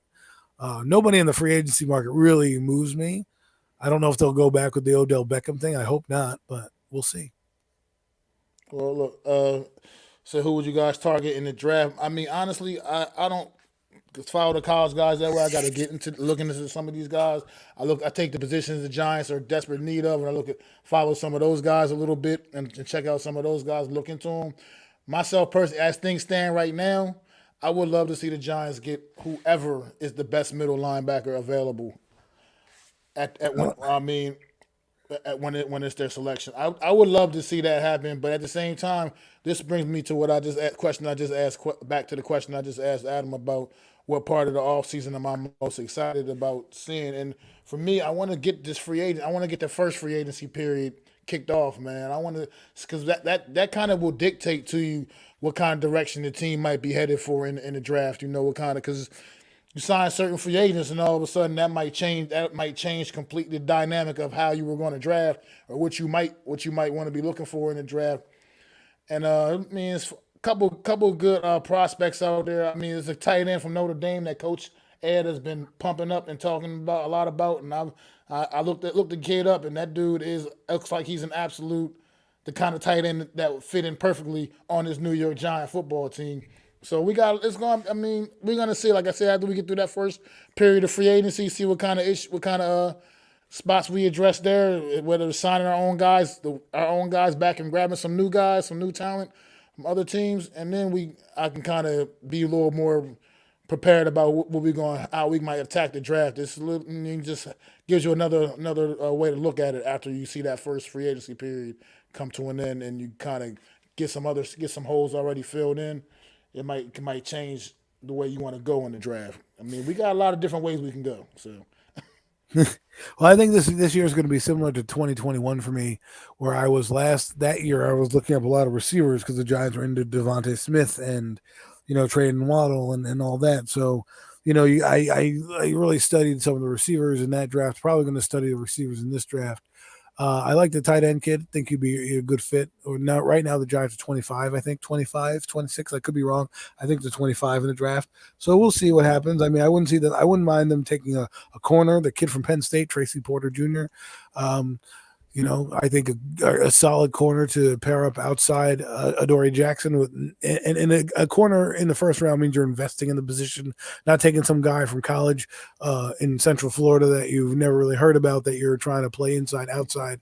I think there's a linebacker from Oklahoma who's pretty good. I wouldn't mind in the first round. And then the receivers from USC and Ohio State. There's a couple guys there, that I like. Addison, I'm starting to really fall in love with Addison. At first I didn't, but now I'm starting to watch him a little more. And because the thing is, this is what we got to look at. Do we want miniature receivers? We have a lot of those already, right? We have a lot of small guys. Is that the one from USC that you're talking about? Yes. I've actually seen a couple of mock drafts already that's mocked that guy to the Giants, that receiver from USC. But I like him in terms of what he can bring. What we need is a real number one. I like Isaiah Hodgins, but I don't know what he's going to be. Some people say he can't be a number two. Some people say he can be a number two. But Porter Jr. would be my if I'm going defense and he's there. I don't care about a middle linebacker right away. I'd probably take him just to solidify my corner spot, and then maybe in the second because I think a receiver you can get in many ways, right? Look at George Pickens; he got drafted in the second round. Jordan Palmer or Josh Palmer of the LA Chargers, he was in the fourth round. I mean, we got Darius Slayton, Campbell. I'm not saying I want Darius Slayton, but what I'm saying is you can get guys deep, and I think it's gonna be a collective committee of guys. But if I'm the Giants, you have the luxury outside of maybe wide receiver to pick the best player available. If the receiver that you want is not on the board, I would not reach for a receiver in this draft. The thing is also you got to ask yourself this: will they make a trade? Because you do have a lot of draft capital. What are they willing to do? Are they going to trade some of these players? Will they trade some guys on their own team? Will they trade for guys? I don't think they should trade for a receiver because if you did that, you should have did it in season where we could have had the guy already and he would have already been ahead of the 8 ball. If you take a guy now, you're kind of giving him the same learning curve as a rookie, right? So let's bring in a guy who can learn the system. But we'll see. There's a lot of draft picks, and I'm looking forward to March 7th is a big deal because that's when the deadline for tags go out, franchise tags, transition tags. So that day, circle it on your calendar. That'll kind of tell you where they're at in negotiations with some of these players. Well, you guys were talking about this kid Addison. You guys know a lot more familiar with him than I am, so I'm just going to ask a question, and you can shut me down if I'm just completely wrong. But do you think maybe his draft stock is risen to what it is? Maybe partially to the success of Amon-Ra St. Brown coming out of the same program and Well, having great success in Detroit. Here's the thing. I think Addison, if I'm not mistaken, came from Pittsburgh. So he really won the Biletnikoff Award then.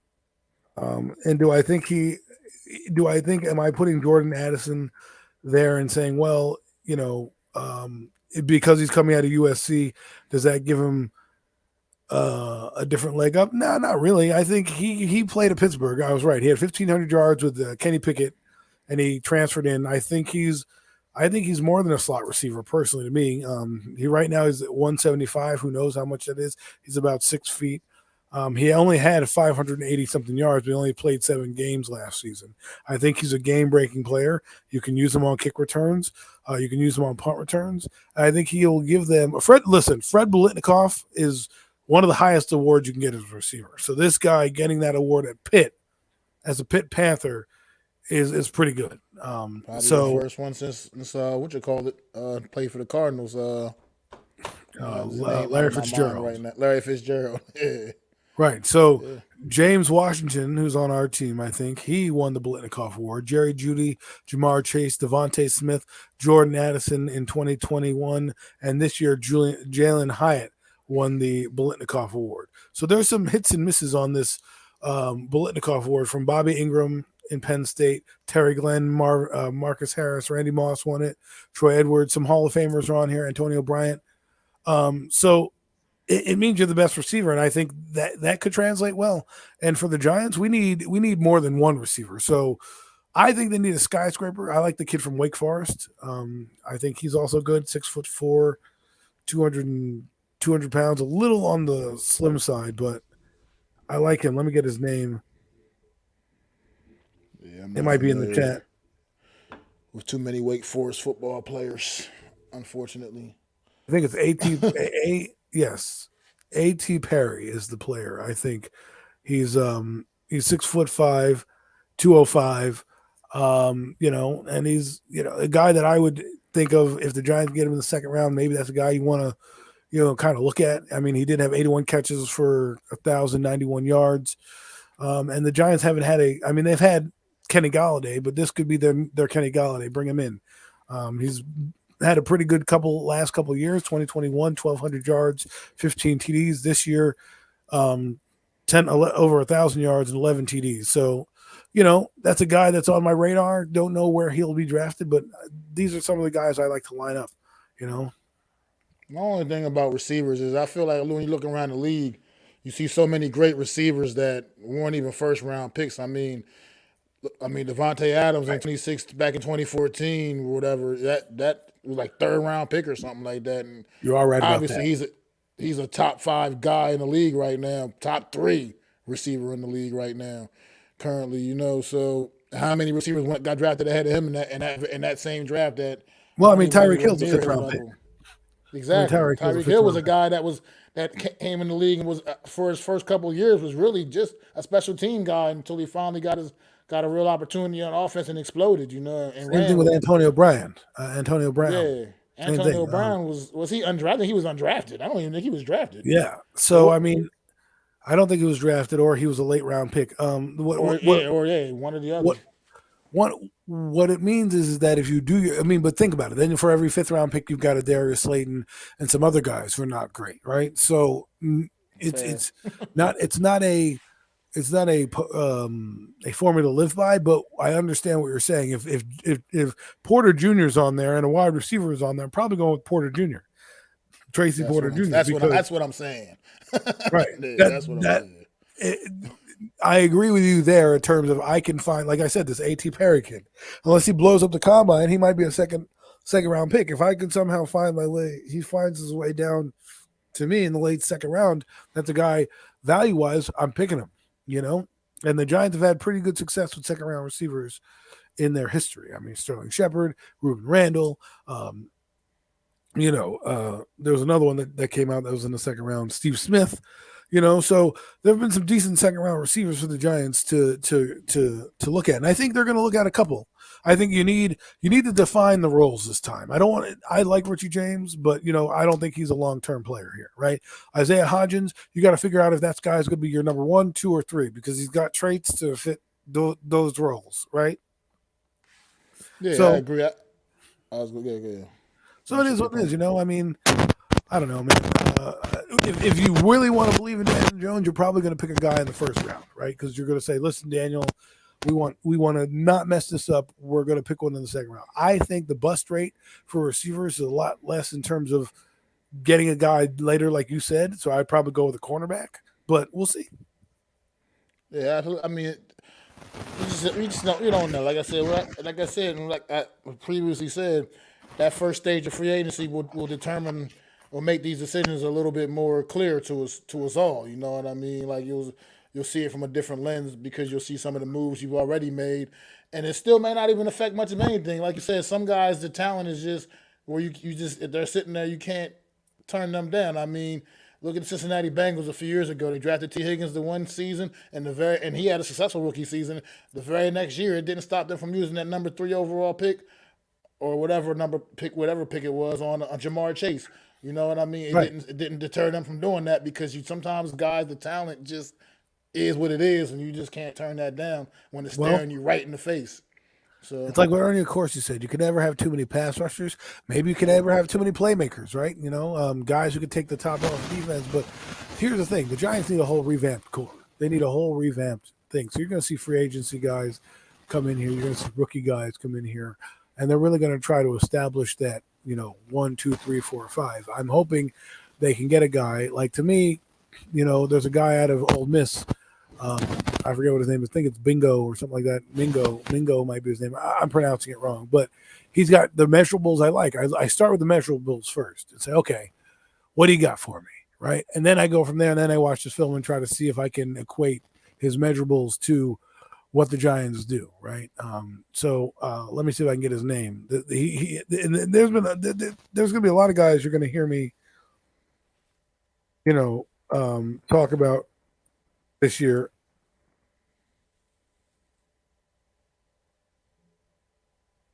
That are going to be they're going to be players because I've looked them up. Jonathan Mingo, that's the guy's name. 6'2" receiver out of Ole Miss. I think he's coming out. I could be wrong. He may not, but he's 6'2", 225 pounds. That's like Traylon Burks style right there. That's a guy, reminds me of Akeem Nicks, kind of a big, lanky guy that's going to be able to go up and get it. Like Akeem Nicks, I loved Akeem Nicks coming out in that draft in 2009. I thought he was an absolute stud. I thought he was silky smooth. When I loved him so much, then he got injured. Then you had Odell Beckham's draft, who he wasn't even the top guy picked. It was Sammy Watkins that year out of Clemson. And it goes on to, and when I watched Odell, I was like, I like Odell, but in his highlights, because of how they played him in college, he never really had too many breakaway runs. He made some catches, got knocked out of bounds. So I'm like, oh, this guy's going to be good. Little did I know he was going to have the breakout that he had. Now there are some measurable traits that he had. His shuttle time was off the charts, and his hip movements were insane. And I know you guys don't care about hip movement, but the way that he, would turn his hips allowed him to have an advantage over the defender. If you go watch the game against the Eagles in, I think it's 2015, I could be wrong, 2016, one of those, Eli is sending him on a slant and go route. And he basically has Sheldon Brown going to the facing his outside. He spins his hips so quickly and turns to the inside that the corner can't get around fast enough. So he has to do a full turnaround and the ball hits him in stride and he's gone for 6. So those type of traits you'll learn about coming out. And that's why the draft, the 40 time is not always the main thing, because when they do that simultaneous 40-yard run, Odell Beckham Jr. is like in the middle. He's like average. But what you don't see is the acceleration that Odell gets on his 20 yards. So his first 20 yards are pretty fast. He gets up to his top speed a lot faster than some other guys, which allows you to do what he does. And that's when he was in his prime, be one of the best receivers in the game. Absolutely. Unpopular opinion, sports. Maybe you can get Higgins for a second or Hopkins for a third and draft a guy with your third and pair them with Robinson and Hodgins. Look, right now I think the options are open. All those options are kind of open. I mean, obviously those teams will have to be. Well, obviously DeAndre Hopkins I'd has rather go expressed for his interest Higgins. in wanting to get out of Arizona. And Higgins, right now, as of what we know right now, he's not on the market at all in Cincinnati. Well, he'll be untouchable. He'll be untouchable. If they win the Super Bowl or get to the Super Bowl, you're going to give up a king's ransom for that guy. The only thing I don't want about Hopkins is he's just older. That's it. I don't want to invest a lot of money in a guy that A, is 1 PED suspension away from being out the year, and 2, is just a little older. Now I know he's good, and he would be great here. But if we were like, if you're telling me this is a rebuilding team, then just rebuild it. Get a receiver. I kind of do tend to agree with that. I mean, Hopkins is still playing at a very high level, but I do tend to agree with that opinion, Adam. Like at this point, I'm not sure if I want to give up draft capital for a guy that's quite that veteran. You know what I mean? At this point on this team, this is the young New York Giant team, and it's not like we're only a receiver away. You know what I mean? So. If you were to bring him in and you're telling me like you're gonna get like a couple years like Plaxico Burress out of him, where you bring him in a couple years and you're guaranteed a Super Bowl, well, we agree on something, then you do it. I believe if you wanted to waste draft capital, you should have done it in season. And the only reason why I say that is because if you did it in season, you're helping your team then, and you're helping your team now, and then you're helping your team forever. No, I'm just kidding. You're helping your team down the road, right? So that's why I would have brought in a Jerry Jeudy, because to me, Jerry Jeudy, you're still under his rookie deal. You don't have to really extend him. You're going to probably have to extend Hopkins, or at least eat some of his cap hit. And for a guy that is that old, which I love, don't get me wrong, if they signed Hopkins today, I'd be like, all right, that's good. But to me, business-wise, how long are we talking here, right? Like, he's going to be 32. What, you have him for 3 years, he's 35. You don't get that much better, unless you're Jerry Rice or Larry Fitzgerald. Father Time catches up with everybody. I mean, it does. I mean, but like you said, Hopkins, he is still playing at a very high level. And at the end of the day, I would not be upset by no means if they made that move either. I wouldn't definitely not be going to be mad at it. I just not sure if that's the direction the team wants to go in with the way the roster is constructed and being constructed. I feel like you want to keep the youth movement going a little bit and just kind of keep building this thing up, bringing your guys in here via the draft. Or free agency. How many guys do we have over 30-something years old? I don't even think we have one. Maybe like the kicker. Well, I'm not even sure. Well, Graham Gano's got to be over 30 for sure. Yeah, that guy he does look old, but he's old. But, I mean, my point is like, just build it to the draft right now. Free agency is going to come. You're going to have a chance to trade for guys next year as well. It's not like you don't trade for them now, you can't trade for them later. You know what I mean? So, try to build through. I mean, you got 11 draft picks. Why not try to build a few? Make some moves. Maybe if somebody wants somebody on your team, you get rid of them. I mean, I don't know. We'll see. This is what's so exciting about the offseason, and Joe Shane and Brandon Brown and those guys get together. We're going to really see a plan. And it's going to start with our free agency, right? It's going to start with the talks with Barkley, the talks with Jones, how those go, and then, Leonard Williams down the road. And then we're going to see where the chips fall where they may when they get guys in here, because I don't know if they're going to bring in a lot of guys. I don't know what they're going to go for. Me, if you're going to go big game hunting, you go for Traymon Edmonds of the Buffalo Bills. He's already on the golf course, so you know that you can kind of talk to him. I would like him. Roquan Smith has already been extended, but I don't want Lamont David or Levant David from the the Buccaneers. He's older. The guy that I would want would be Edmonds. If I can't get Edmonds, I'm going to draft a guy. The receiver. I would do the same thing. If I can't get Jerry Jeudy, I'm not gonna waste money on a guy who's older. I can I can stand behind you on that point, man. I mean, like I said, it's not that we're like I said, not that by no means would be upset with the acquisition of DeAndre Hopkins by no means, but at the same time, I just don't think that's necessarily the direction the team probably is looking to go in from just the way they're building this roster. Got one more quick New York Giant question, possibly. Just this is one we can have a little fun with, I guess. John Mara, the owner, Oh will boy. he be able? Do you think he will, with the successes of this football team this past season, be able to contain himself and stay the hell out of Joe Shane's way and let this man do the job that he hired him to do?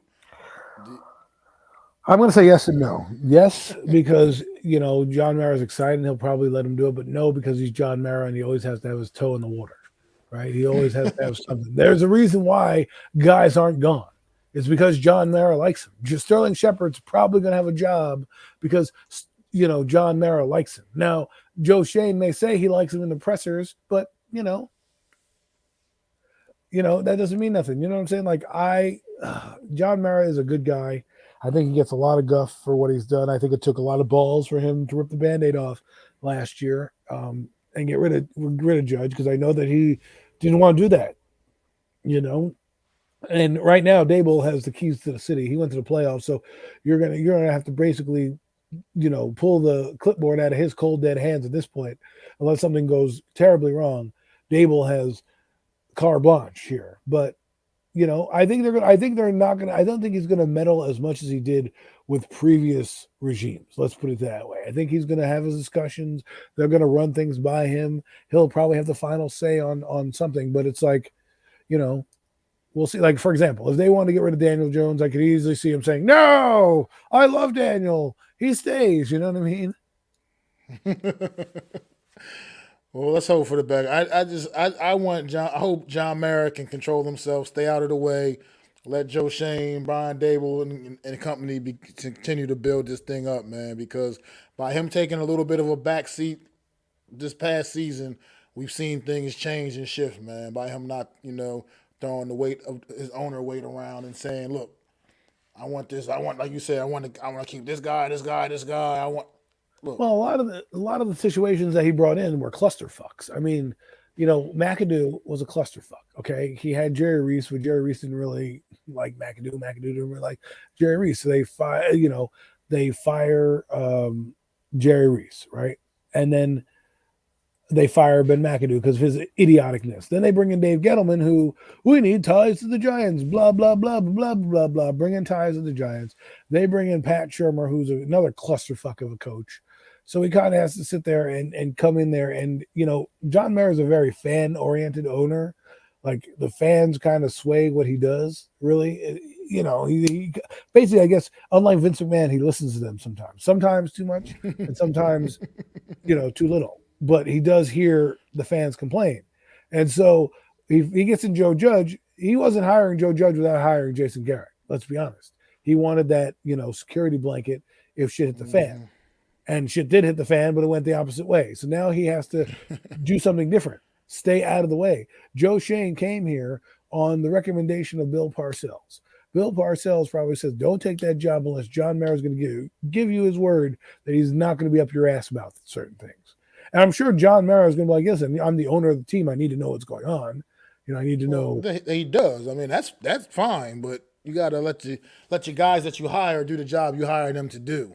And I think they're At doing the that same for the first time, time yeah. in a while. It's not like, we have to coddle and hold Joe Judge's hand as we go through this, right? Brian Dable has more command of the offense. The one thing I will say that irked me with Dable, and hopefully it doesn't come back to bite him, and it's maybe we'll say it's something I'm just being an idiot about. But when they were dancing around the locker room and practice, I thought they were a little too loose. And I think sometimes, that's what happened with Jim Fossil in the Super Bowl. They went to the Super Bowl and they were loosey goose, and they got the doors kicked in.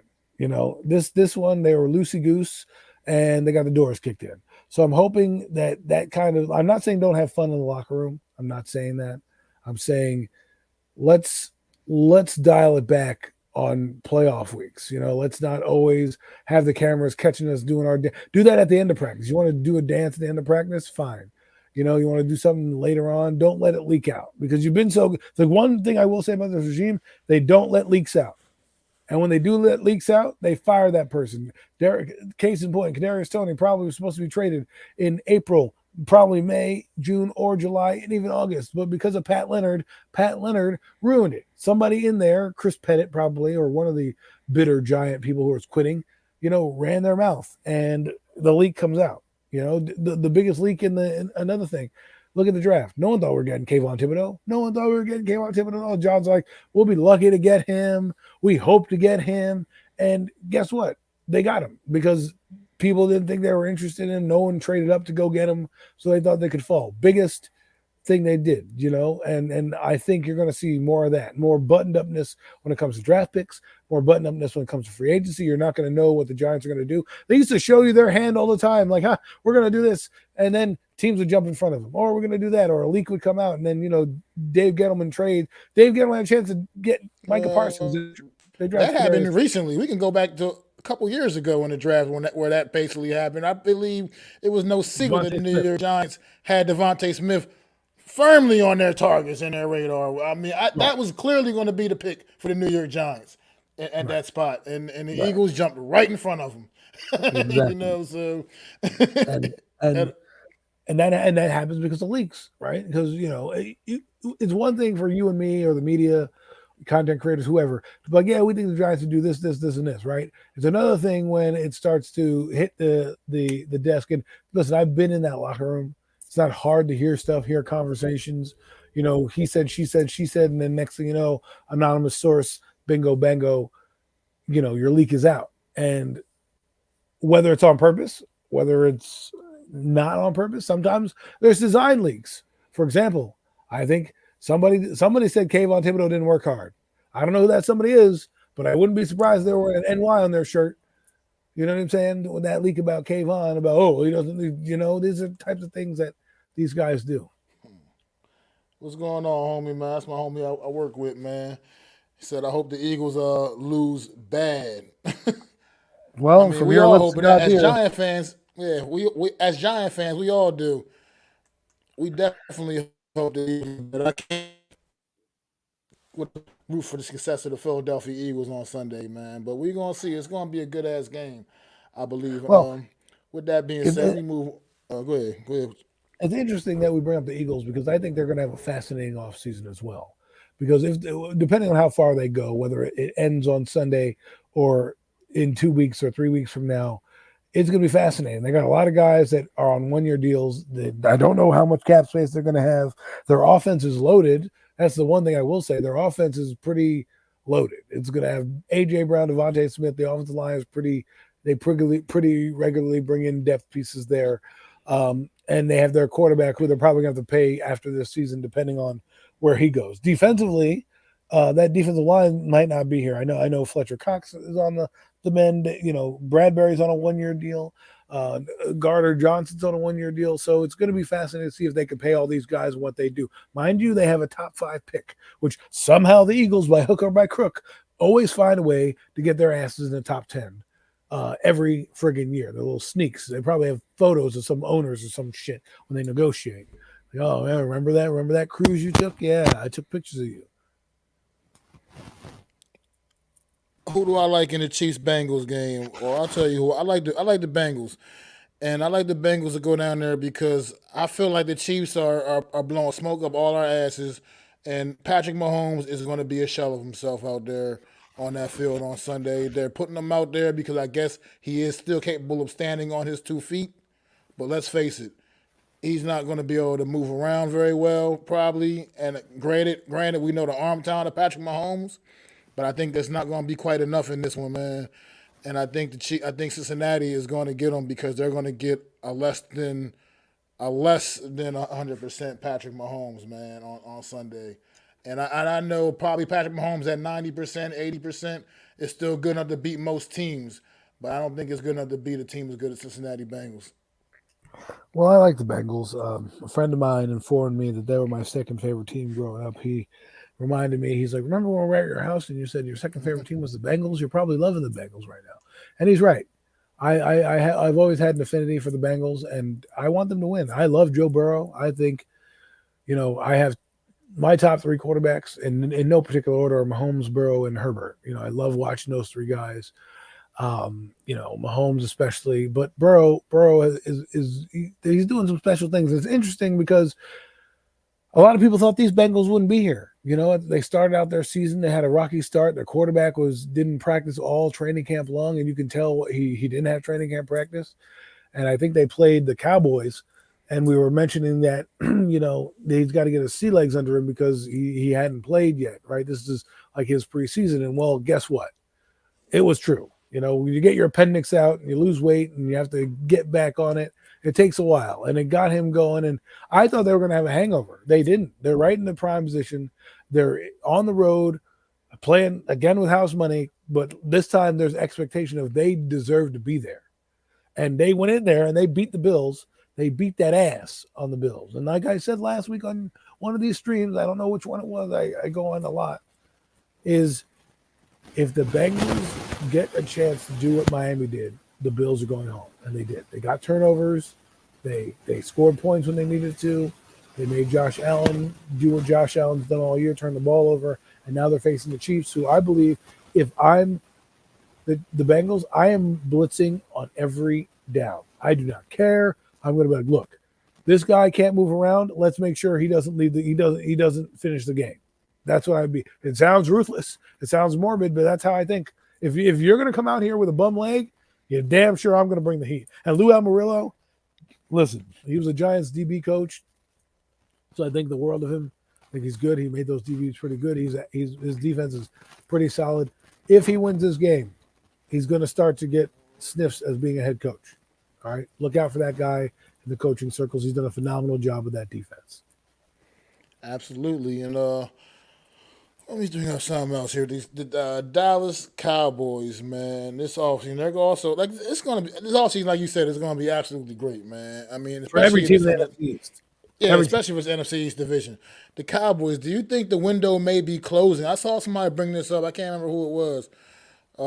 Somebody from the media. You think that they're saying that the window is closing on the Cowboys? Like right now, like this was kind of a do or die year for them, and they're going to start trending downward going forward. Do you I see don't that know. being the case? It depends on who their coach is.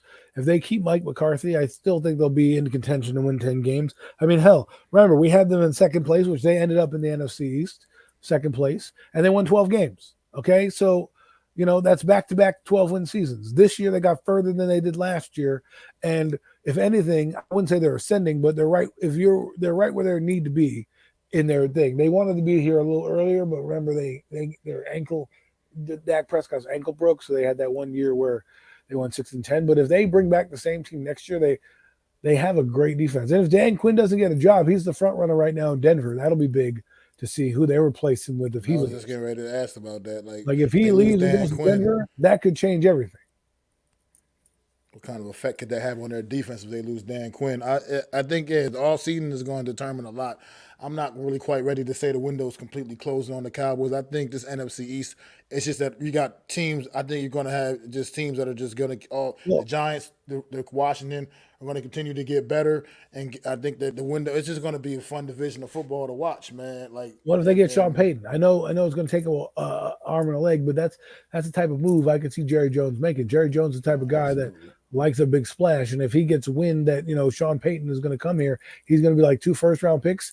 Yeah, I'll do that. I'll do that, and he'll get me a Lombardi. You know what I mean? So that's my only fear is if they bring in a guy like Sean Payton, because I think he will be gladly say, yeah, you give me Dak Prescott, I'm going to make him the best quarterback in the league. Heck, if Brian Dable wasn't here and did so well, if Sean Payton were coming out, I'd go after him too, just because I like what he does. But obviously we have Brian Dable. Don't burn me up, Giant fans. I'm just saying if the Giants were, struggling or, it's all about timing with these guys. Really it is. And right now I look at the Cowboys. If I was in the Cowboys position, Mike McCarthy, hate him as much as you want, but back-to-back 12-win seasons, we're saying a 9-win season is good and a playoff exit. They got 12 wins and they went to a playoff exit and arguably played the best team in football, because if they played the Eagles, I don't know, maybe they beat the Eagles. But playing the 49ers was a different animal. Absolutely. I mean, absolutely agree. But I don't think they would have fared too well against the Eagles either. Like I said, I think what we're getting Sunday is the absolute ideal best matchup you could have asked for as a football fan for the NFC conference championship game with the Eagles against the 49ers. I think this is what you, as a football fan, things to have you a game that has you salivating. I can see this game being a fairly low scoring affair because, like I said, talking about 2 phenomenal defenses, man. But you do have 2 adequate offenses, so that's why it's weird. And game can go. It can either be a shootout or it could be a defensive struggle. I don't think there's no in between with this game. Point blank, it's either going to be a shootout or a defensive struggle. You got 2 capable offenses, you got 2 great defenses. So it's just going to be a matter of how things play out and how this game goes. But I'm looking forward to it. I mean, only thing I would have liked better, only thing I could have asked for that would have been better for myself personally is if the New York Giants would have been able to make it to this football game. But that obviously didn't happen.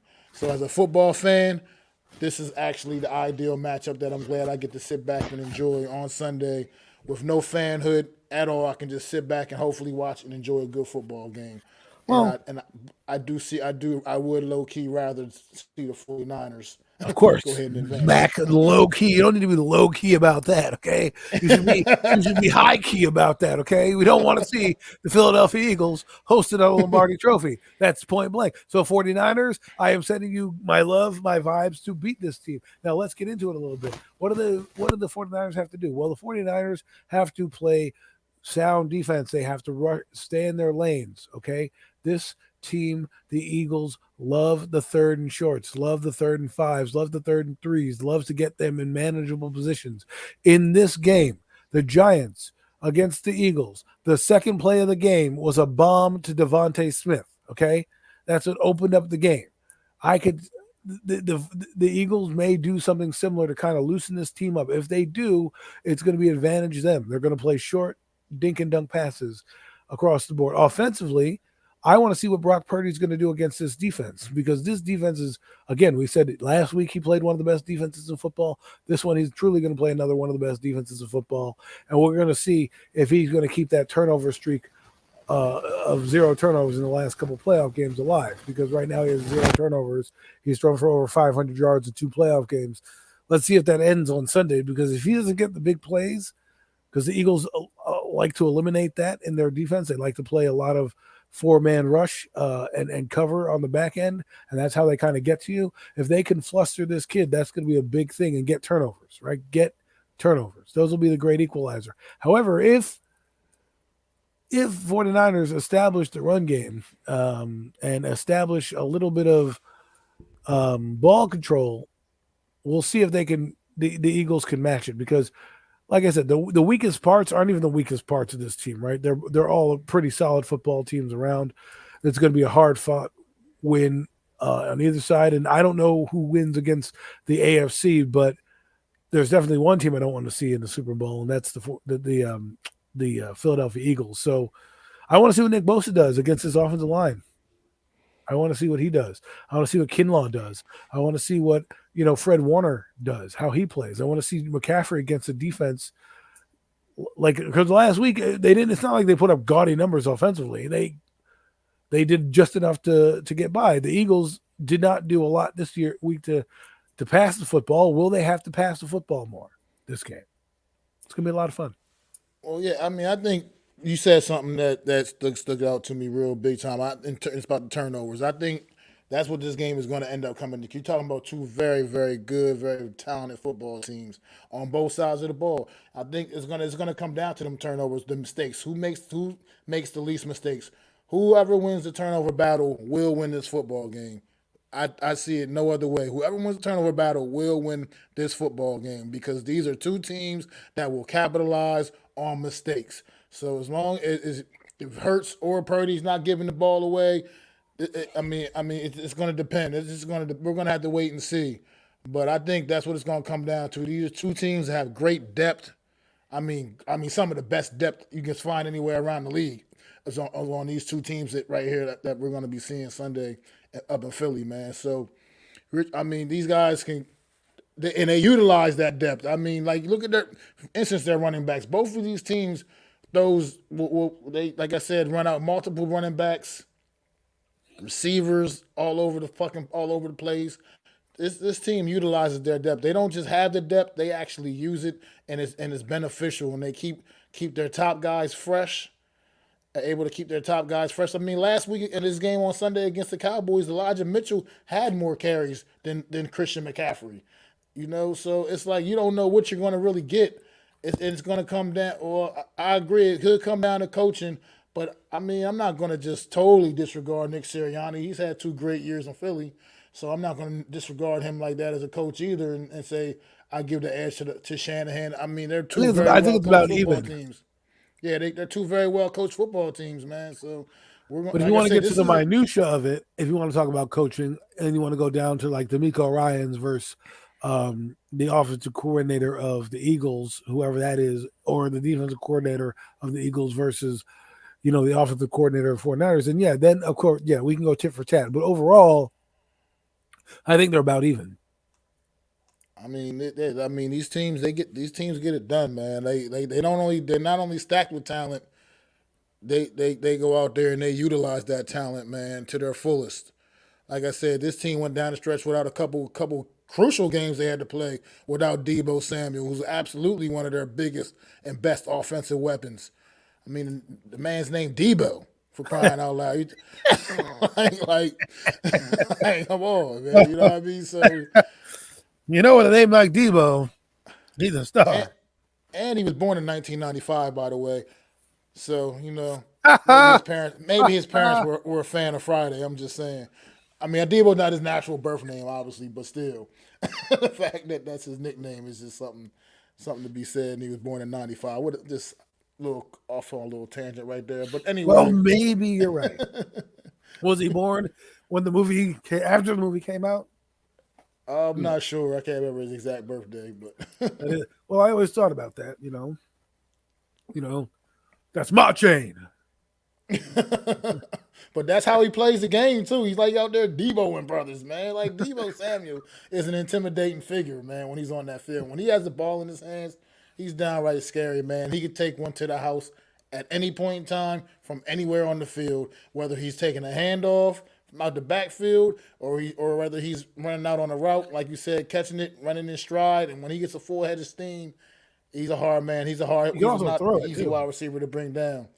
Oh, I've actually never noticed him throw it before, but damn, I didn't know he had that in his game too. Deebo it's something different, man.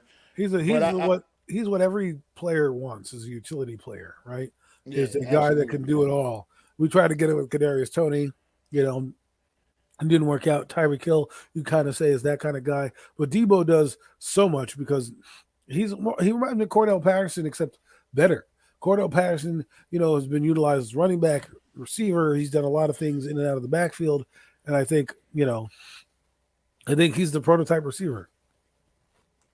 Yeah, I mean, totally agree, man. But like I said, this game, man, the only thing ruining it for me is that the fact that it's the Eagles playing in it. But it's as one of the teams playing in it. But other than that, man, this is, I mean, for real, from all serious, all jokes aside, you couldn't ask for anything better for the NFC Championship game to come that bit better than to come down between these two football teams. To be quite honest, unfortunately, the Eagles are getting there at the expense of our beloved New York Football Giants.